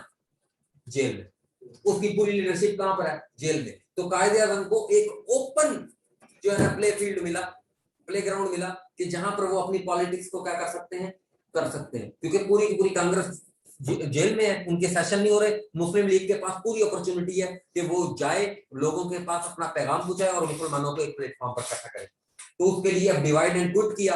उसके बाद अब क्या हुआ जी, 1945 में आया वेवल प्लान। अब साथ में जी सर, जी ये फोटो चलो फोटो वेवल प्लान की जगह है, वेवल प्लान लॉर्ड वेवल ने दिया 1945 लॉर्ड वेवल 1943 से लेकर 1945 तक, और इनको पेनल्टीमेट वायसराय कहते हैं, पेनल्टीमेट वायसराय। पेनल्टीमेट का होता है सेकंड लास्ट, ठीक है जी, सेकंड लास्ट होता है। पेनल्टीमेट का मतलब क्या होता है जी, सेकंड लास्ट, यानी मैं आखिरी हूं, मेरे से पहले वाले को क्या कहेंगे, पेनल्टीमेट इंग्लिश में, ठीक है जी। पेनल्टीमेट वायसराय कौन है जी, लॉर्ड वेवल। इन्होंने एक वेवल प्लान दिया, यानी अब बर्तानिया में सेकंड वर्ल्ड वॉर में नो डाउट बर्तानिया यूएसए की मदद से सेकंड वर्ल्ड वॉर जीत गया, बर्तानिया सेकंड वर्ल्ड वॉर, लेकिन बर्तानिया के पूरे शहर तबाह हो चुके हैं, बर्तानिया के अंदर इंफ्रास्ट्रक्चर तबाह हो चुका है, मार्शल प्लान देना पड़ा, कर्जा जो 2008 में अभी चुकाया है, ठीक है जी, अभी जाकर रिलीज हुआ है, उस वक्त से चुकाना शुरू हुआ है बर्तानिया कर्जा, ठीक है जी। तो जो है अब कर्जों की दलदल में है, इंफ्रास्ट्रक्चर कुछ नहीं है, अपना घर नहीं संभाला जा रहा, तुम हिंदुस्तान संभालोगे, अमेरिका किसी टाइम भी कह सकता है, जो कि अब ठेकेदार बन चुका है पूरी दुनिया का after the second world war. वो ठेकेदार किसी टाइम भी बर्तानिया को कह सकता है अपना मुल्क संभालो, हमसे मदद लेते हो, बाहर तुमने इतनी इतनी कॉलोनियां बनाई हैं। इसलिए सेकंड वर्ल्ड वॉर के बाद डीकोलोनाइजेशन शुरू हो जाती है, ये हम बहुत अच्छे तरीके से स्टैब्लिश कर चुके हैं। और बर्तानिया के ऊपर एक प्रेशर है कि अभी अमेरिका आएगा और मुझे मुर्गा बनवा के कहेगा चल इधर से निकल, इनको आजाद कर। उससे पहले अमेरिका अब निगोशिएशन कर रहा है इंडियन से, और निगोशिएशन के लिए अगस्त ऑफर, निगोशिएशन के लिए क्रिप्स मिशन, निगोशिएशन के बाद अब वेवल प्लान। लॉर्ड वेवल जो कि पेनल्टीमेट वायसराय ऑफ इंडिया है, इसने एक प्लान दिया। वो प्लान क्या था, इसने प्लान में ये कहा कि जी आपको हम जो है एक ना इंटरन सेटअप बनाएंगे, उस इंटरन सेटअप में हम क्या करेंगे, 5 कांग्रेस के, 5 मुसलमानों के, ठीक है जी, एक सिख कम्युनिटी का, एक एंग्लो इंडियन का और एक क्रिश्चियन का, ठीक है जी, हम ये लोग रखेंगे और एक क्या बनाएंगे जी, एक कैबिनेट बनाएंगे, यानी उसमें सारे के सारे कौन होंगे, जो वायसराय की एडमिनिस्ट्रेटिव काउंसिल, उसके अंदर सारे के सारे होंगे इंडियंस, ठीक है जी। और जो है ना, और हम आपको डोमिनियन स्टेटस देंगे, ठीक है जी। और वेवल प्लान ये, और उसने कहा कि मुस्लिम लीग जो है वेवल प्लान जो है उसने रिजेक्ट कर दिया, और कांग्रेस ने भी रिजेक्ट कर दिया वेवल प्लान। और ये वेवल प्लान क्या था जी, वेवल प्लान यही था कि आपको अब हम डोमिनियन स्टेटस दे देंगे, और जो है ना उसके बाद जब वेवल प्लान रिजेक्ट हुआ तो ये फिर दोबारा गया लॉर्ड वेवल लंदन जाकर इसने फिर जो है कैबिनेट से मशवरा किया, और फिर इसने की शिमला कॉन्फ्रेंस।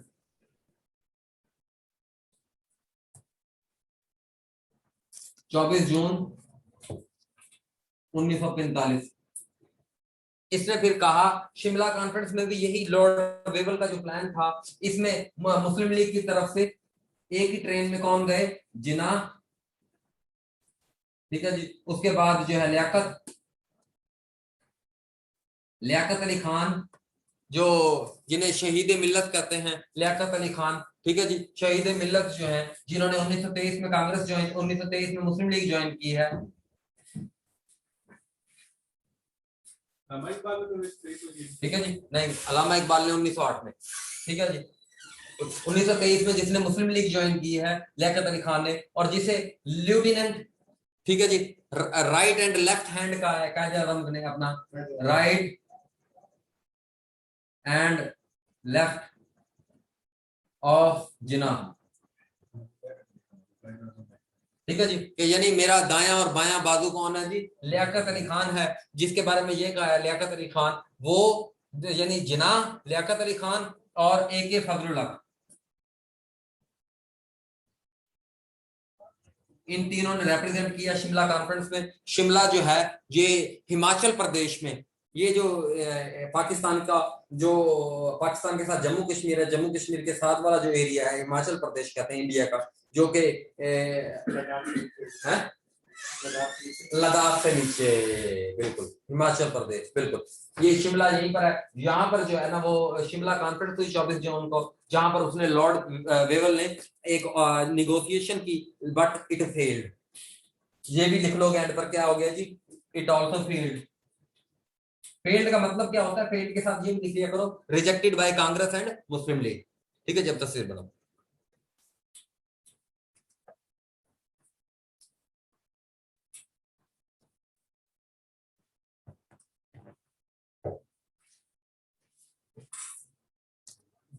हाँ जाओ।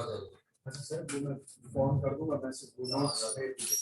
ठीक है सर, सामने मेहरबानी। अच्छा ये सामने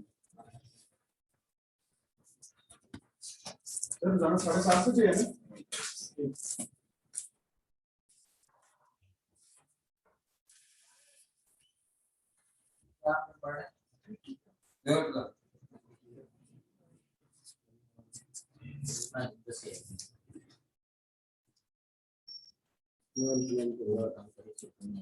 इलेक्शन आ जाता है।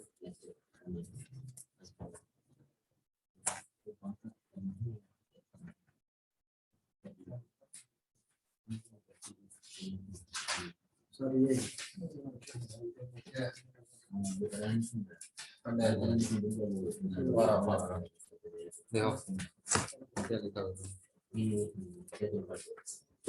ठीक है, ये इलेक्शन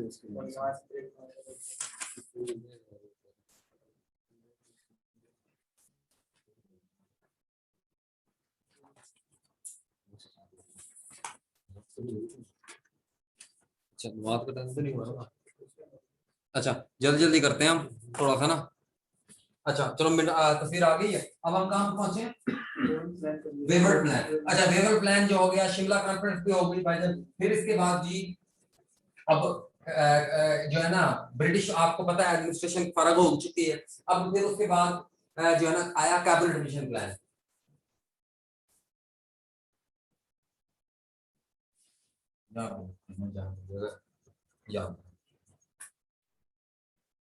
कैबिनेट मिशन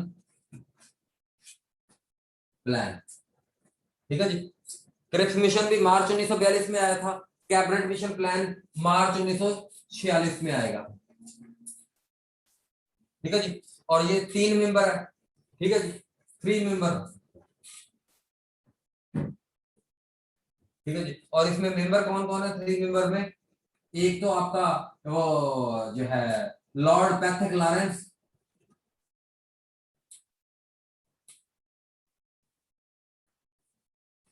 ठीक है जी, ये हेड है इस कमीशन का, नंबर 1। नंबर 2 स्टैफर्ड क्रिप्स,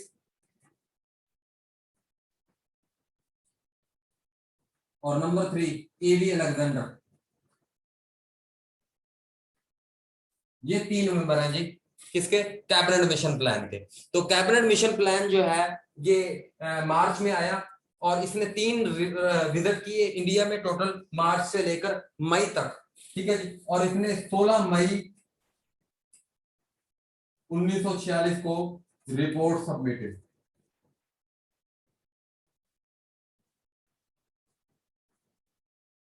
तो इसकी रिकमेंडेशन क्या थी ये हम देखते हैं। इसकी रिकमेंडेशन के ऊपर काफी सारे क्वेश्चंस बनते हैं। तो कैबिनेट मिशन प्लान का हेड भी पूछता है, उसके मेंबर भी पूछता है, और कब आया हिंदुस्तान में, came in India, lord Pethick Lawrence, lord Pethick Lawrence. अच्छा 16 मई को इसने, ये सारे सवाल है। अच्छा जी, कैबिनेट मिशन प्लान 1946 का। अब इसने कैबिनेट मिशन प्लान ने क्या कहा, इसने कहा कि लिखना फिर इसमें से जो पॉइंट मैं कहूंगा। अच्छा इसने कहा कैबिनेट मिशन प्लान ने, यानी ये, फिर इसके बाद नमाज का ब्रेक देते हैं। नमाज का ब्रेक कब नहीं है।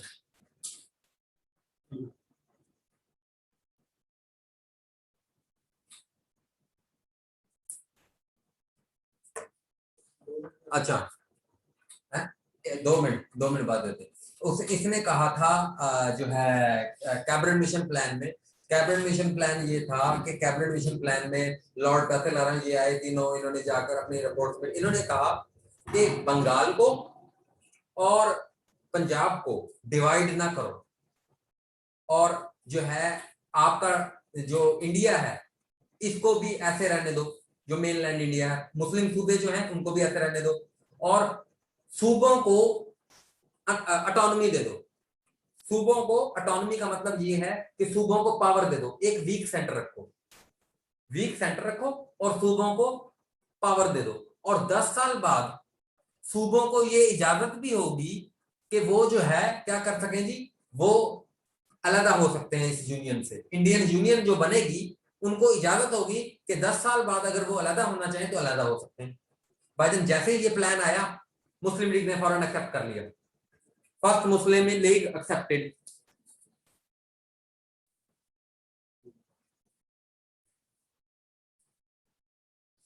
यानी उसे इससे बेहतर क्या चाहिए था, अनडिवाइडेड पंजाब, पूरा पंजाब वहां से लेकर रोहतक तक, ठीक है जी, NWFP से लेकर, ठीक है जी, पिशावर से लेकर रोहतक तक, ठीक है जी, पंजाब, ठीक है जी, और उसके सॉरी उधर से अगर देखें अटक से लेकर इधर तक, ठीक है जी, और आपके सादकाबाद से लेकर इधर रोहतक तक नीचे अगर देखें तो ये पूरा का पूरा पंजाब जो था ये इसके कंट्रोल में। अब बांग्लादेश, वेस्ट बंगाल, बंगाल, ये पूरा का पूरा एरिया ये भी कंट्रोल में। तो इसके ऊपर क्योंकि गवर्नमेंट किसकी बननी थी इवेंचुअली, मुस्लिम लीग की, ठीक है जी, तो मुस्लिम लीग की गवर्नमेंट बननी थी, इसलिए जो है मुस्लिम लीग जो है वो इस प्लान को फौरन मान गई, लेकिन बाद में इसमें कुछ चेंजिंग की गई।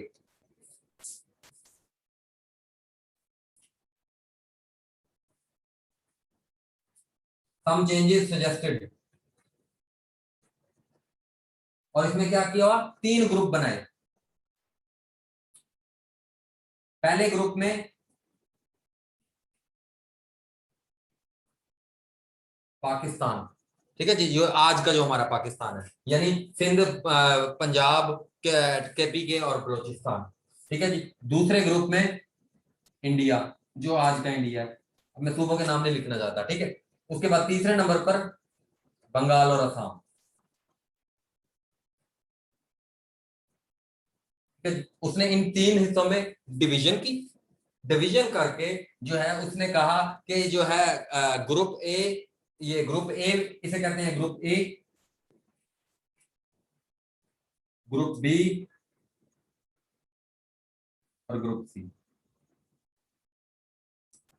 ठीक है जी। ये 3 ग्रुप बनाए और इनको जो है फिर इन्होंने कहा कि आगे जो है ना इसको हम इसमें रेफरेंडम करेंगे, इसमें जो है ना हम इसको डिवाइड करेंगे पंजाब को और बंगाल को, यानी उनकी पॉपुलेशन के एतबार से। तो फिर कांग्रेस ने तो इसी वक्त रिजेक्टेड कर दिया था कि इतने वीक सेंटर के साथ हमारी क्या औकात रह जाएगी, ठीक है जी। तो मुस्लिम लीग ने जब ये किया काम, और वो जो मुस्लिम लीग की लेवरेज थी, मुस्लिम लीग ने भी इसको रिजेक्ट कर दिया, बाद में मुस्लिम लीग भी रिजेक्टेड। तो बाकी हम नमाज की ब्रेक के बाद हम देखते हैं,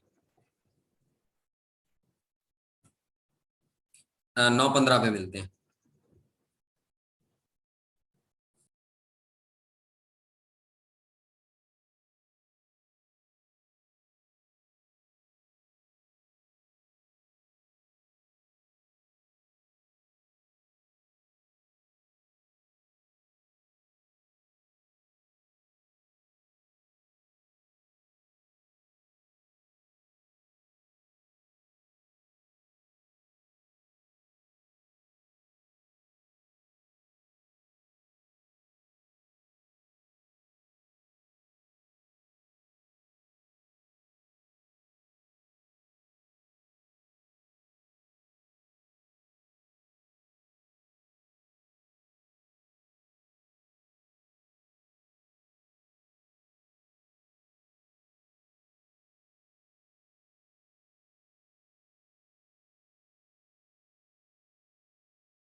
तो ये बिल्कुल खान अब्दुल कयूम खान जो है उन्होंने इस्लामिया कॉलेज पिशावर की बुनियाद रखी, ठीक है जी। और इस्लामिया कॉलेज जो कॉपर रोड है वो अंजुमन हमायत इस्लाम ने उसकी बुनियाद रखी थी, ठीक है जी। अंजुमन हमायत इस्लाम ने इस्लामिया कॉलेज कॉपर रोड की। और एक कांग्रेस के लीडर थे क्या नाम है उसका, जवाहरलाल नेहरू, उन्होंने कहा था करारदाद पाकिस्तान को, मैंने वकास भाई करारदाद पाकिस्तान या लाहौर रेजोल्यूशन का है, वो गलती से मेरे से ऑब्जेक्टिव रेजोल्यूशन लिखा गया था, लाहौर रेजोल्यूशन या करारदाद पाकिस्तान, उसको फंटास्टिक प्रपोजल किसने कहा है, पीपीएससी का सवाल है, तो ये जवाहरलाल नेहरू ने कहा है। राज चक्रवर्ती राजगोपालाचार्य के बारे में कहते हैं, उन्होंने कहा है नहीं, उन्होंने नहीं कहा, उन्होंने तो इसके बारे में क्रिटिसिज्म किया था, इसके बारे में जवाहरलाल नेहरू ने कहा है कि फंटास्टिक प्रपोजल, ठीक है जी, उन्होंने इसकी तारीफ की है जवाहरलाल नेहरू ने, ठीक है जी। उसके बाद कुरान को इंग्लिश में ट्रांसलेट किया था उसने अब्दुल्ला यूसुफ अली ने,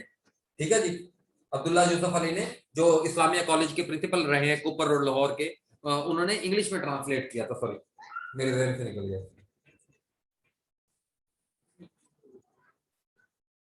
और कांग्रेस लीडर जो है मौलाना अब्दुल कलाम आजाद ने कहा था फंटास्टिक प्रपोजल, बिल्कुल फनेटिक नहीं फंटास्टिक, तारीफ की थी फनेटिक नहीं फंटास्टिक कहा था उमर भाई, नेहरू ने जवाहरलाल नेहरू ने। और मौलाना अब्दुल कलाम आजाद ने जो कांग्रेस लीडर थे, उन्होंने कायदे आजम को कहा था show boy of Congress, show boy of Congress, मौलाना अब्दुल कलाम आजाद ने कायदे आजम को, अब्दुल कलाम आजाद को नहीं, कायदे आजम को अब्दुल कलाम आजाद ने कहा था शो बॉय ऑफ कांग्रेस।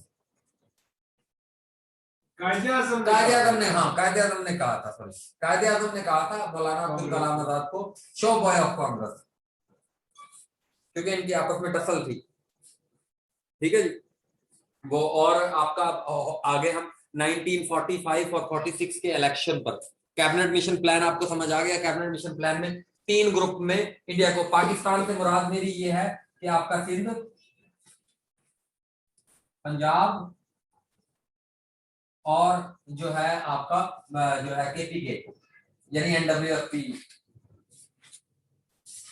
ये भी सवाल आता है ना, केपीके का नाम कब तब्दील किया, 18वीं तरमीम में 2010 में, ठीक है 18वीं अमेंडमेंट 2010। और इंडिया से मुराद वो 6 सूबे, वो 6 सूबे जो इंडिया के अंडर थे, ठीक है, जो इंडिया के पास थे 6 सूबे कौन कौन थे, यूपी, सीपी, बिहार, बॉम्बे, उड़ीसा, ये 2 2 4 5 और वो मद्रास, ये 6 सूबे थे बी ग्रुप में, ठीक है जी। और बंगाल और असम ग्रुप सी में, group A, group B, group C, ठीक है जी। ये आपके 6 सूबे इस तरह से बन गए।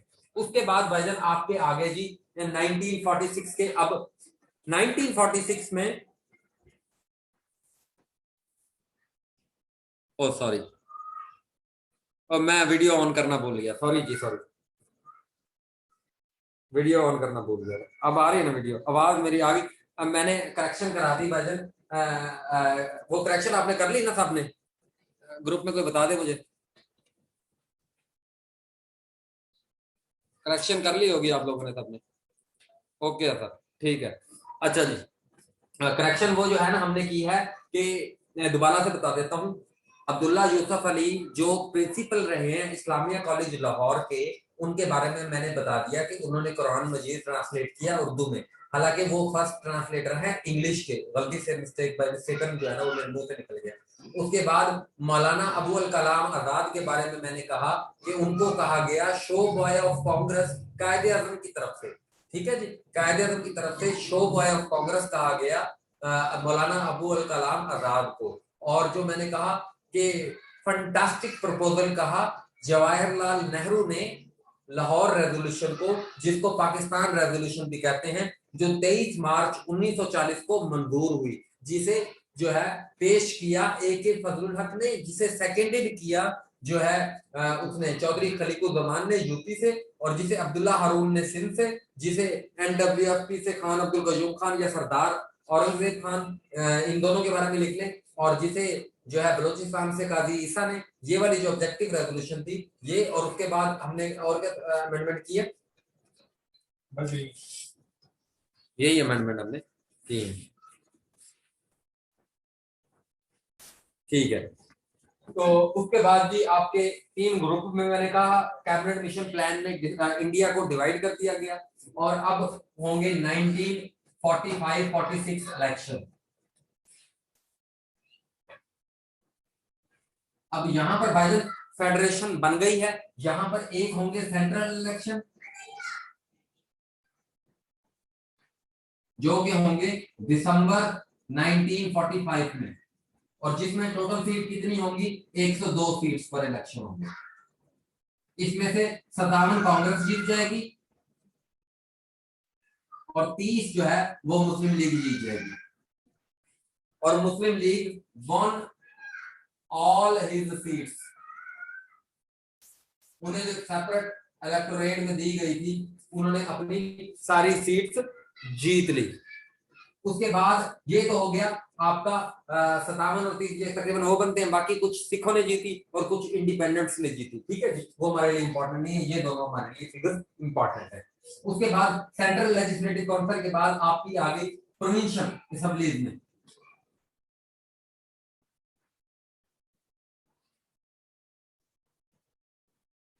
प्रोविंशियल असेंबली में हम सिर्फ बात करेंगे जो हमारे सूबे हैं उनके हवाले से। तो उनमें पंजाब में 75/175 सीटें जीत ली मुस्लिम लीग ने पंजाब में, और कांग्रेस ने जीती 51 सीटें।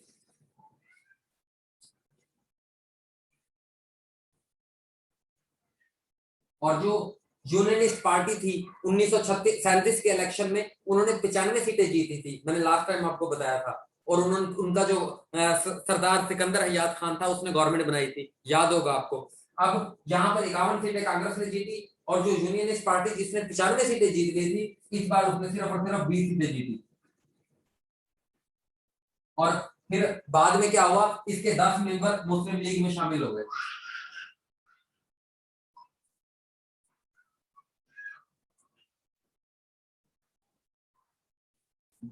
20 में से 10 मेंबर इसके मुस्लिम लीग में हो गए। और पंजाब में अकाली दल जो सिखों का था,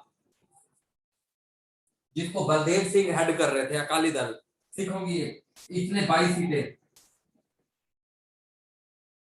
ठीक है जी। तो अब हुआ क्या पंजाब में, पंजाब में हुआ ये कि ना, थी तो मुस्लिम लीग की मेजोरिटी, लेकिन हुकूमत बनाने के लिए देखें जी 175 को तकसीम कर दो 2 पे, 175 को तकसीम किस पर कर दो, 2 पर, तो कितना आ गया, 2 8 16, 1 बचा, 2 7 14, ठीक है जी, यानी 87, यानी 88 सीटें चाहिए किसके लिए, हुकूमत बनाने के लिए, सिंपल मेजोरिटी से कहते हैं। तो लेकिन मुस्लिम लीग के पास ये तो नहीं थी, तो कांग्रेस तो मुस्लिम लीग की मुखालफत थी, इसने क्या किया, यूनियनिस्ट पार्टी और इसके साथ मिलकर पंजाब में गवर्नमेंट किसने बना ली, कांग्रेस ने, कांग्रेस ने बना ली भाईजान। यूनियनिस्ट पार्टी मिली थी है, कुछ यूनियनिस्ट पार्टी के मिली थी, वो बाद में मिले, शुरू में included after some time.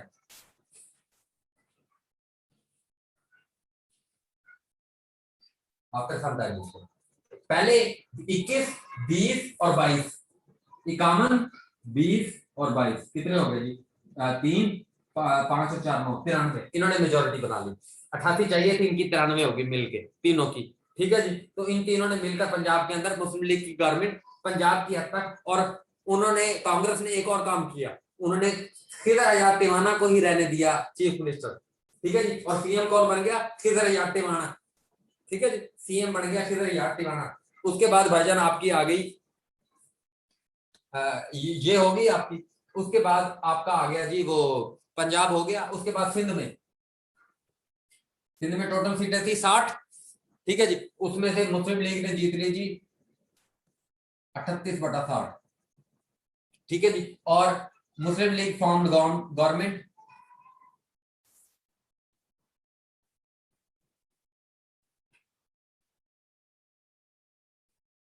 Muslim League formed government in जो है ना वो सिंध, सीएम कौन थे, और सिंध हाजी हदायतुल्लाह,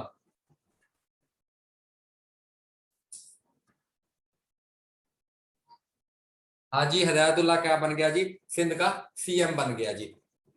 ठीक है जी, हाजी हिदायतुल्लाह सीएम, क्योंकि ये बात पहले तो यूनाइटेड फ्रंट में था 1936 में, बाद में इसने मुस्लिम लीग में शमूलियत अख्तियार कर ली थी और फिर इसको क्या बना दिया गया, सीएम बना दिया गया।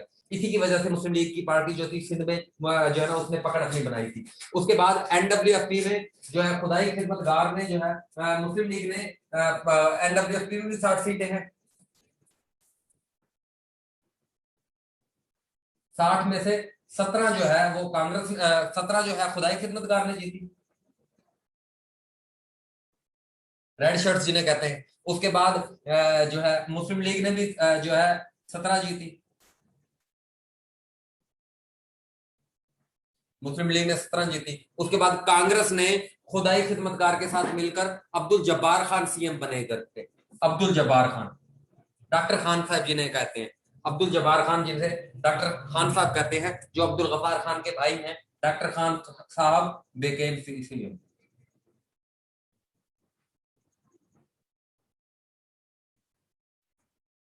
ठीक है जी, पंजाब हो गया, सिंध हो गया, एनडब्ल्यूएफपी हो गया, और बंगाल में जो है ना मुस्लिम लीग की क्या परफॉर्मेंस थी, इसकी तस्वीर जरा बताओ। ठीक है जी, अब हमने पंजाब भी देख लिया। पंजाब में जी मुस्लिम लीग गवर्नमेंट नहीं बना सकी, जो है ना क्योंकि वो कांग्रेस ने उनके साथ मिल ली।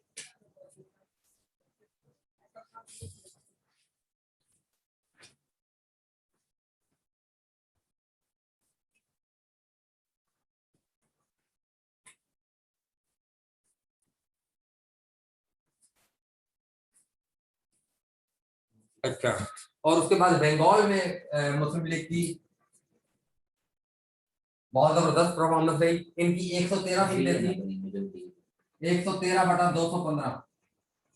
ठीक है जी, 113/215। और इन्होंने यानी इनकी डेजिग्नेटेड, क्योंकि उधर हिंदुओं की भी बहुत सारी पॉपुलेशन थी, क्योंकि वेस्ट बंगाल और ईस्ट बंगाल अभी इकट्ठे हैं, तो इसलिए जो है क्योंकि एनलमेंट ऑफ बंगाल होगी थी 1911 में, उस वजह से ये दोनों इकट्ठे हैं, तो 113 जीत ली, तो सिंपल मेजोरिटी मिल गई। हुसैन शहीद सरवर्दी, हाँ जी, Hussain Shaheed Suhrawardy became CM of Bengal, united Bengal. ठीक है जी, अब 102 सीटों में से सेंटर में भी मुस्लिम लीग ने, और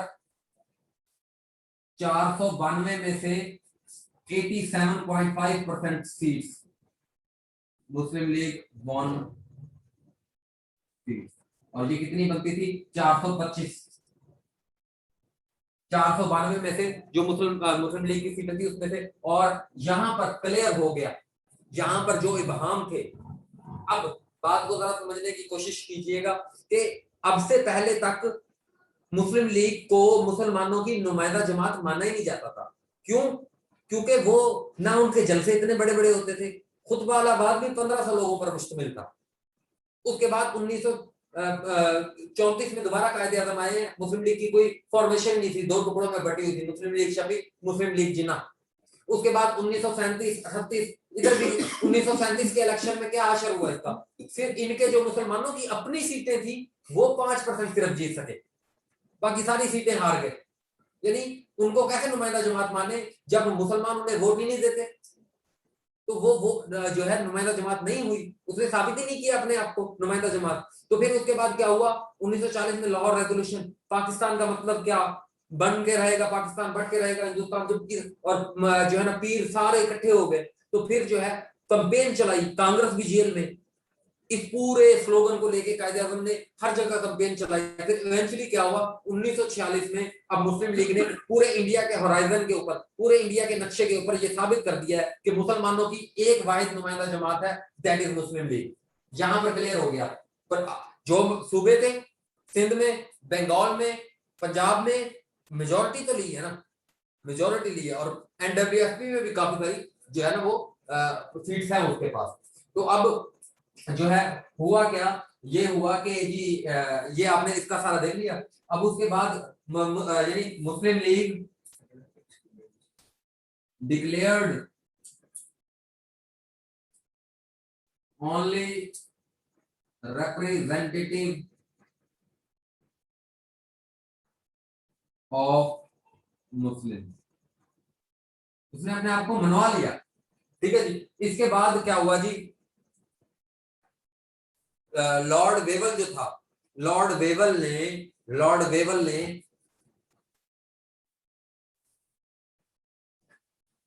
आम लोगों ने वोट दिए या वही 10% लगे?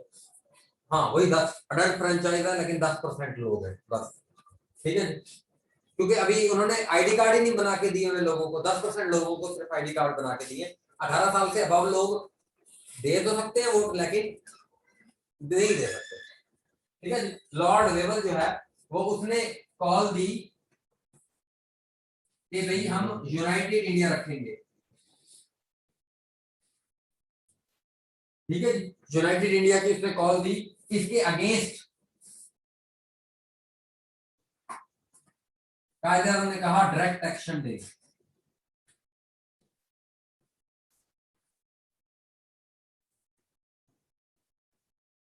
16 अगस्त 1946, यानी जब का उसने ये सारा कुछ होने के बाद, यानी दिसंबर 1945 में क्या हो रहे हैं जी, सेंट्रल इलेक्शन, और 45 में, सॉरी, दिसंबर 1945 में सेंट्रल इलेक्शन और जनवरी 1946 में प्रोविंशियल इलेक्शन, और दोनों में मुस्लिम लीग ने अपनी वादे अक्सरियत मनवा दी, अपने आप को मनवा लिया। अब फिर उसने कहा कि हम यूनाइटेड इंडिया रखेंगे। उसने कहा भाई अब डायरेक्ट एक्शन, कायदेदारों ने क्या कहा, वायसराय लॉर्ड वेवल की उसकी इस कॉल के ऊपर उसने कहा डायरेक्ट एक्शन डे, यानी लोग निकले और अपना जो है ना हक ले ले। इसके नतीजे में क्या हुआ जी, Calcutta marketer,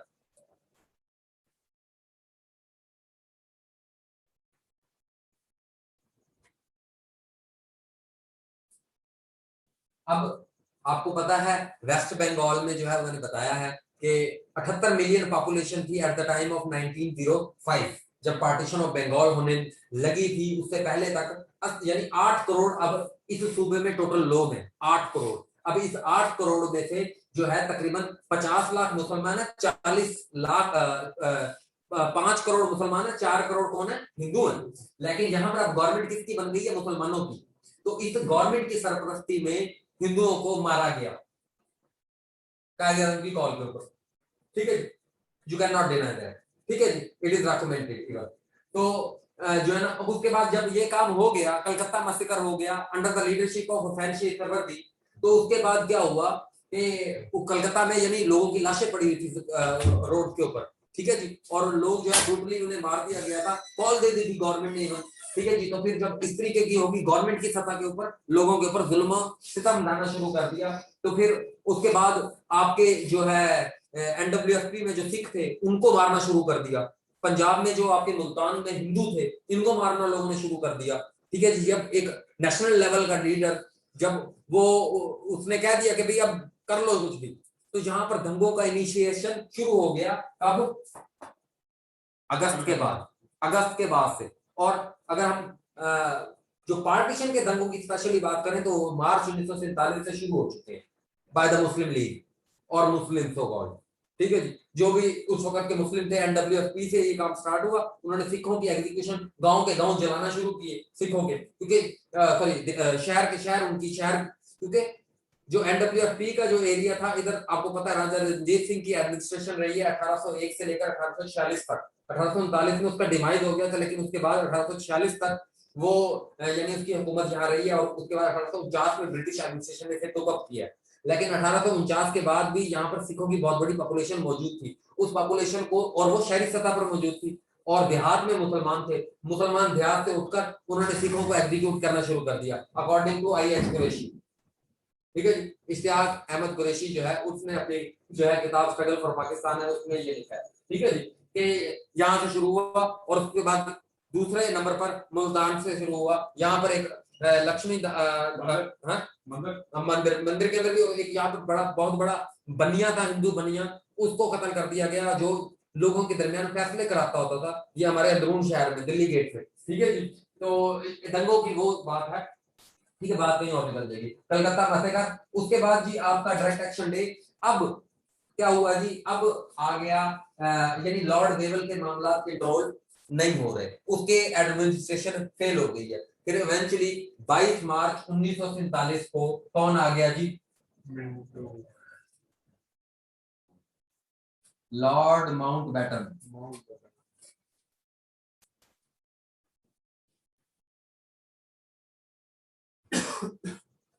earl of Burma, यानी बर्मा में ये फौजी जो था उसका सरबराह भी था बर्मा का, इसका ये भी याद रखना है, ठीक है जी, फौजी सरबराह भी था। लॉर्ड माउंटबेटन जो है ये आ गया, came to India as a viceroy.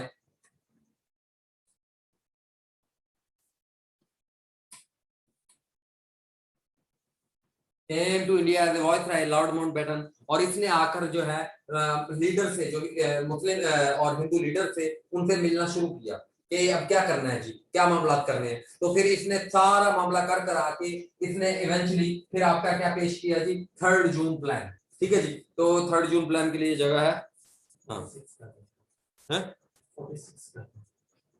22 मार्च 47। ठीक है जी, उसके बाद आपका हो गया जो है लॉर्ड माउंटबेटन के बाद आपका आ गया 3 जून प्लान। ये 3 जून 3 जून प्लान लेकर आया। ये 3 जून प्लान क्या था बेसिकली? 3 जून प्लान ये था कि इसे पार्टीशन प्लान भी कहते हैं 3 जून प्लान को। इसमें अब डिसाइड हो गया कि जी पार्टीशन होनी है, अभी तक डिसाइड नहीं हुआ, यानी Muslim league cabinet mission plan को मान रही है, यानी 1946 तक कायदे आजम के जहन में भी ये नहीं है कि बरतानिया हमें 2 हिस्से में तोड़ देगी, और कैबिनेट मिशन प्लान 16 मई 1946 का है।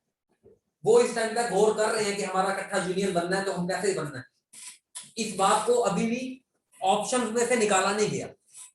लेकिन जब यहाँ पर एजुटेशन शुरू हुई और दंगे शुरू हुए, मुस्लिम और हिंदू फसादात शुरू हुए, तो इसके बाद जो है लॉर्ड माउंटबेटन को क्लियर हो गया कि इसका एक ही हल है, पार्टीशन ऑफ जो है Indian Punjab and Indian Pakistan, Pakistani Punjab and Indian Bengal and Pakistani Bengal. तो इनको आपको डिवाइड करना पड़ेगा, 2 जगह पर सिर्फ तकसीम होगी, that is called 3 June plan. ठीक है जी, और 3 जून प्लान के पार्टीशन के लिए इसने एक बनाया बाउंड्री कमीशन।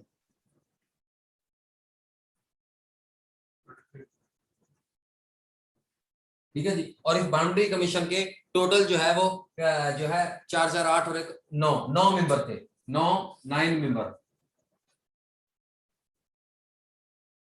ठीक है जी, क्योंकि जो है बाउंड्री कमीशन ये कब बना जी? Boundary commission 1947। ठीक है जी, ये भी 1947 में बना बाउंड्री कमीशन, और इसके 9 मेंबर थे, और इसका हेड कौन था? Sir Cyril Radcliffe.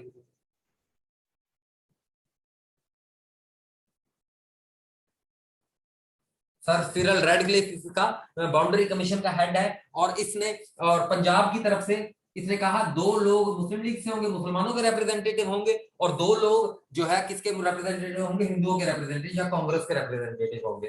तो पाकिस्तान की तरफ से, पंजाब से जो है जस्टिस मुनीर अहमद,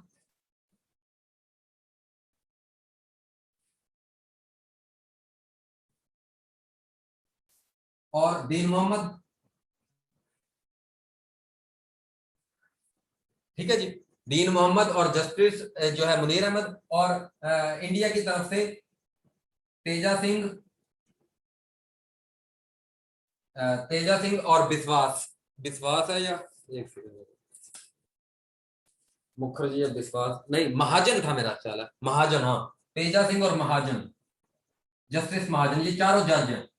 ठीक है जी, 2 ये कांग्रेस की तरफ से नीचे, इंडियन पंजाब वाली साइड से, ये ऊपर वाले मुस्लिम लीग। ठीक है जी, और बंगाल की तरफ से भी इसी तरह का बाउंड्री कमीशन था, और बंगाल की तरफ से अबू साले और एस ए रहमान, फजल रहमान भी कहते हैं इसको, एस ए रहमान। ठीक है जी, और उसके बाद ये हो गए जी मुस्लिम लीग की तरफ से, और कांग्रेस की तरफ से विश्वास और मुखर्जी।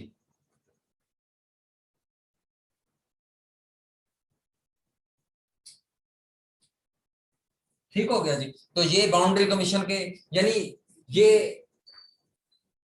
सर सिरिल रैडक्लिफ की सरबराही में एक बाउंड्री कमीशन बन गया, और अब इस बाउंड्री कमीशन के जो है जिम्मे क्या है कि इसने करना क्या है, इसने ये करना है कि इंडिया पंजाब को और पाकिस्तानी पंजाब को दरमियान से काटना है, और बंगाल को, वेस्ट बंगाल को और ईस्ट बंगाल को, और कैसे काटना है, जहां पर मुस्लिम मेजोरिटी एरिया है वहां वो पाकिस्तान में शामिल कर देने हैं, और जो हिंदू माइनॉरिटी एरिया है या उसके अलावा सिख मेजोरिटी एरिया है वो इंडिया में शामिल हो जाएंगे। ठीक है जी। और उसके अलावा इसने ये किया, इसे ये भी था कि कोई रोड अगर जा रहा है, कोई पाइपलाइन अगर जा रही है, अगर कुछ इस तरह का मामला है, उस चीज को भी आपने सिर्फ और सिर्फ, ऐसी बात नहीं है कोई दरिया है, ठीक है जी, तो इस चीजों को भी अपने मद्देनजर रखते हुए आपने एक लाइन लगानी है अक्रॉस बंगाल एंड पंजाब। ठीक है जी, बंगाल और पंजाब के उसके, that is called boundary commission. और इसको बाउंड्री कमीशन के अवार्ड जो है ना, वो अवार्ड कब अनाउंस हुए थे?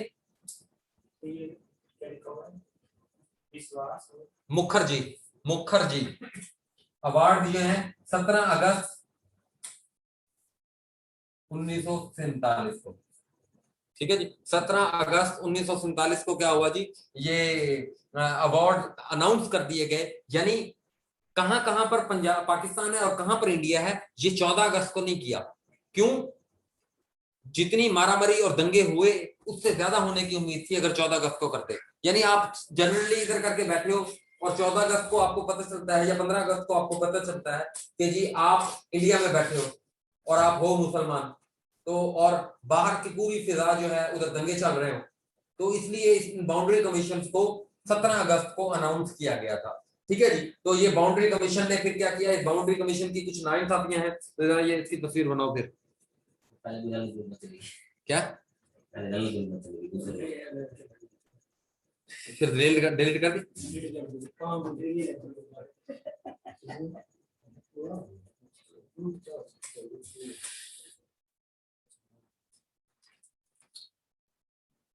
हाँ करिए क्या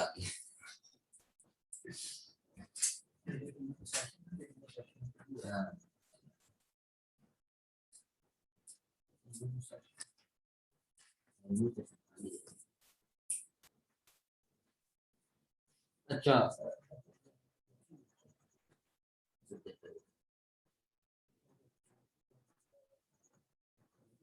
अच्छा, अब ना ये 3 जून जो प्लान है, इसमें 3 जून प्लान के मुताबिक इसकी भेजी तो नहीं अभी? चलो सर इसको बढ़ा देते हैं। 3 जून प्लान याद रखना। हाँ पार्टीशन प्लान जिसे कहते हैं। क्या 19 जुलाई क्या ये अप्रूव उन्होंने किया? हाँ 3 जून प्लान जो है पार्टीशन प्लान जिसे कहते हैं, partition plan passed by British parliament, ये 5 जुलाई 1947, ठीक है जी, और पास्ड बाय क्वीन, ठीक है जी, या जिसे कहते हैं रेटिफाइड बाय 18 जुलाई। 14 जुलाई है 14 जुलाई चेक कर लेंगे। 20 जुलाई है ना 18 जुलाई है, दोनों ऑप्शन 18 जुलाई की, ये 18 कंफर्म है, और ये 18 कंफर्म है, ये 5 जुलाई की कंफर्म नहीं है, देख लेंगे इसको फिर। अच्छा, partition pass by British parliament 5 जुलाई 1947, और ये पार्टीशन प्लान, ये पार्टीशन प्लान ये था कि एक तो बात है कि इनको 2 हिस्सों में डिवाइड कर देना है, पार्टीशन कर देनी है। उसके बाद 1946 के बाद एक गवर्नमेंट भी फॉर्म हुई थी,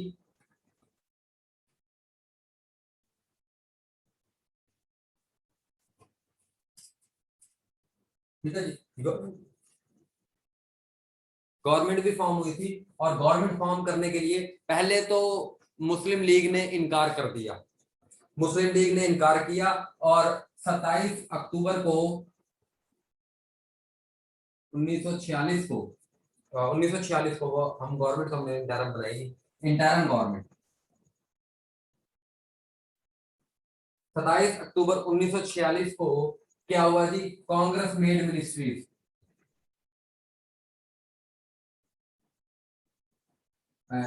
नॉट इंपॉर्टेंट।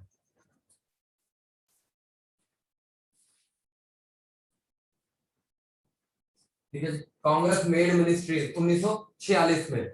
अब लेकिन फिर बाद में क्या हुआ, ये I think 27 July, not important. अच्छा, अक्टूबर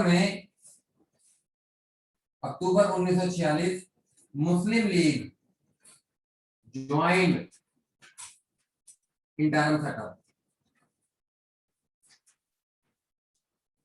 यानी जब कांग्रेस ने पहले बना ली तो मुस्लिम लीग को लगा कि यार एट द टाइम ऑफ, अगर फॉर एग्जांपल पार्टीशन प्लान होती है या कुछ भी होता है, अगर हमें गवर्नमेंट हैंड ओवर की भी जाती है, तो अगर कांग्रेस के सारे नुमाइंदे हुकूमत की ऊपर आ जाते हैं तो हमारा तो बिल्कुल ही असर रसूख खत्म हो जाएगा, हमारा तो कोई रोल ही नहीं होगा। तो फिर इवेंचुअली कांग्रेस मुस्लिम लीग की जो एक पार्लियामेंट्री बोर्ड था या जो भी उनके थे, उन्होंने फैसला किया कि हमें जो है ना ये मिनिस्ट्रीज को ज्वाइन करना चाहिए। और उन मिनिस्ट्रीज में फिर ये मिनिस्ट्री इंटरम सेटअप की मिनिस्ट्री कायम हुई। इंटरम गवर्नमेंट जो थी, इंटरम गवर्नमेंट में इसका जो हेड था वो वायसराय था, माउंटबेटन।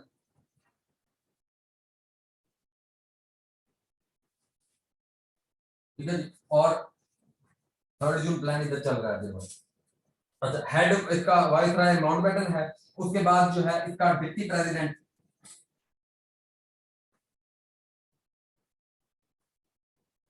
जवाहरलाल नेहरू।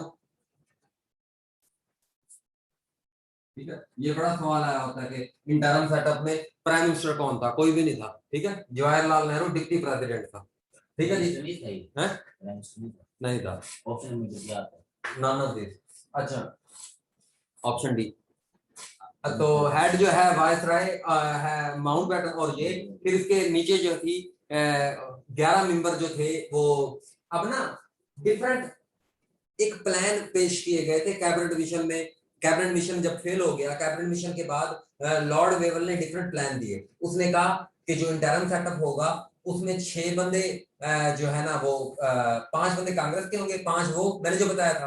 फिर जब ये रिजेक्ट कर दिया कांग्रेस ने जब रिजेक्ट किया, उसने कहा 6 बंदे, कांग्रेस ने फिर अपना प्रपोजल दिया। उसने कहा 6 बंदे जो है वो हमारे होंगे, और 5 बंदे उसने कहा मुस्लिम लीग के होंगे, 4 उसने कहा मुस्लिम लीग के होंगे, और 1 सिखों का होगा, 1 नॉन लो कास्ट हिंदुओं का होगा, 1 पारसियों का होगा, 1 जैनों का होगा। उसने काफी एक 6 उसने बना दिए।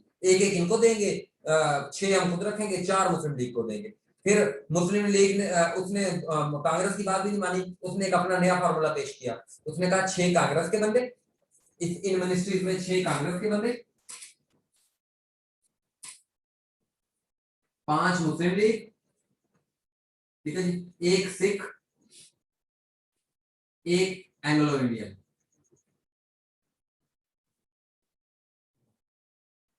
और 1 पारसी। ठीक है जी, 6, 5, 11 और 14 मेंबर की यानी टोटल कैबिनेट बनेगी,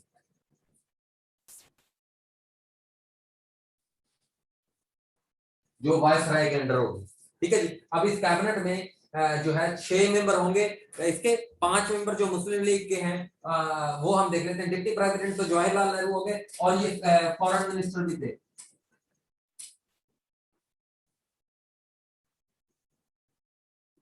साथ में फॉरेन मिनिस्टर भी थे, और आपके जो है वो कम्युनिकेशन, हाँ, पहले इनके हम देखते हैं ना वो, एक मिनट, नॉमिनेशन मेडल, ना वो और बात है, वो पहली कैबिनेट है।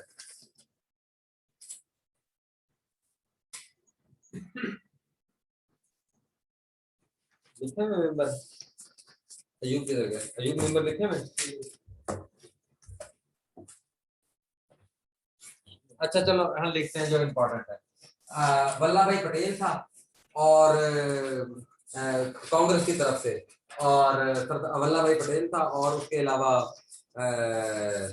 राजेंद्र प्रसाद था, और राजेंद्र प्रसाद था, और वल्लभ भाई पटेल था, जवाहरलाल नेहरू था, और यानी इस तरह के कांग्रेस के 6 मेंबर थे। उसके अलावा मुस्लिम लीग के 5 मेंबर इंपॉर्टेंट हैं, उनमें सरदार अब्दुल रब निश्तर,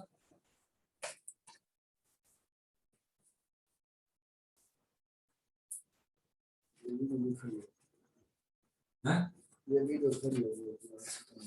अच्छा सरदार अब्दुल रब निश्तर, उसके बाद सरदार अब्दुल रब निश्तर के बाद आपका वो आई चंद्रिंगर, गजनफर अली खान,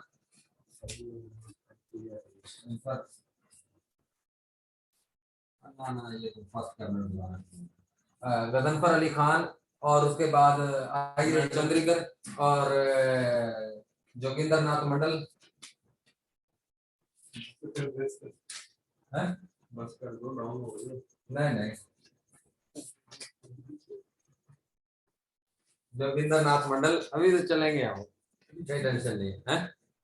चलो अच्छा यार, जो रह गया फिर कल कर लेंगे, कोई इशू नहीं है, ठीक है। जोगिंदर नाथ मंडल, इसका एक आखिरी लिखवा देते हैं, 1 2 3 और लियाकत अली खान। इसका मकसद क्या था?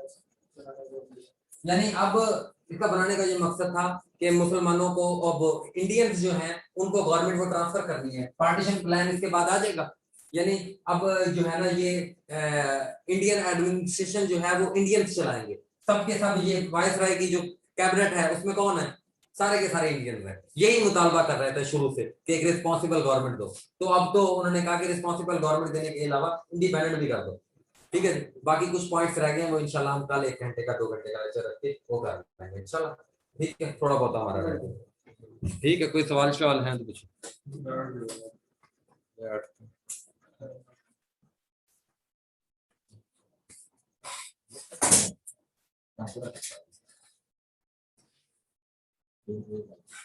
नहीं नहीं, और ये कोई मसला नहीं है, मैं तो आदी हूँ।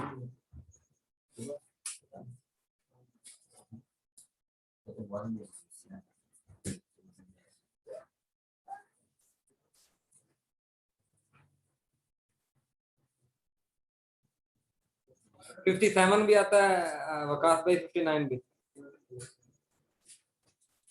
तारिक भाई बड़ी मेहरबानी, नहीं इंशाल्लाह कोई मसला नहीं, कर लेंगे हम कवर, ठीक है। इंशाल्लाह कल मिलते हैं, कल का थोड़ा सा मेरे लिए तकलीफ करना, कल हम इंशाल्लाह ये मुका देंगे, अल्लाह ताला का हुक्म।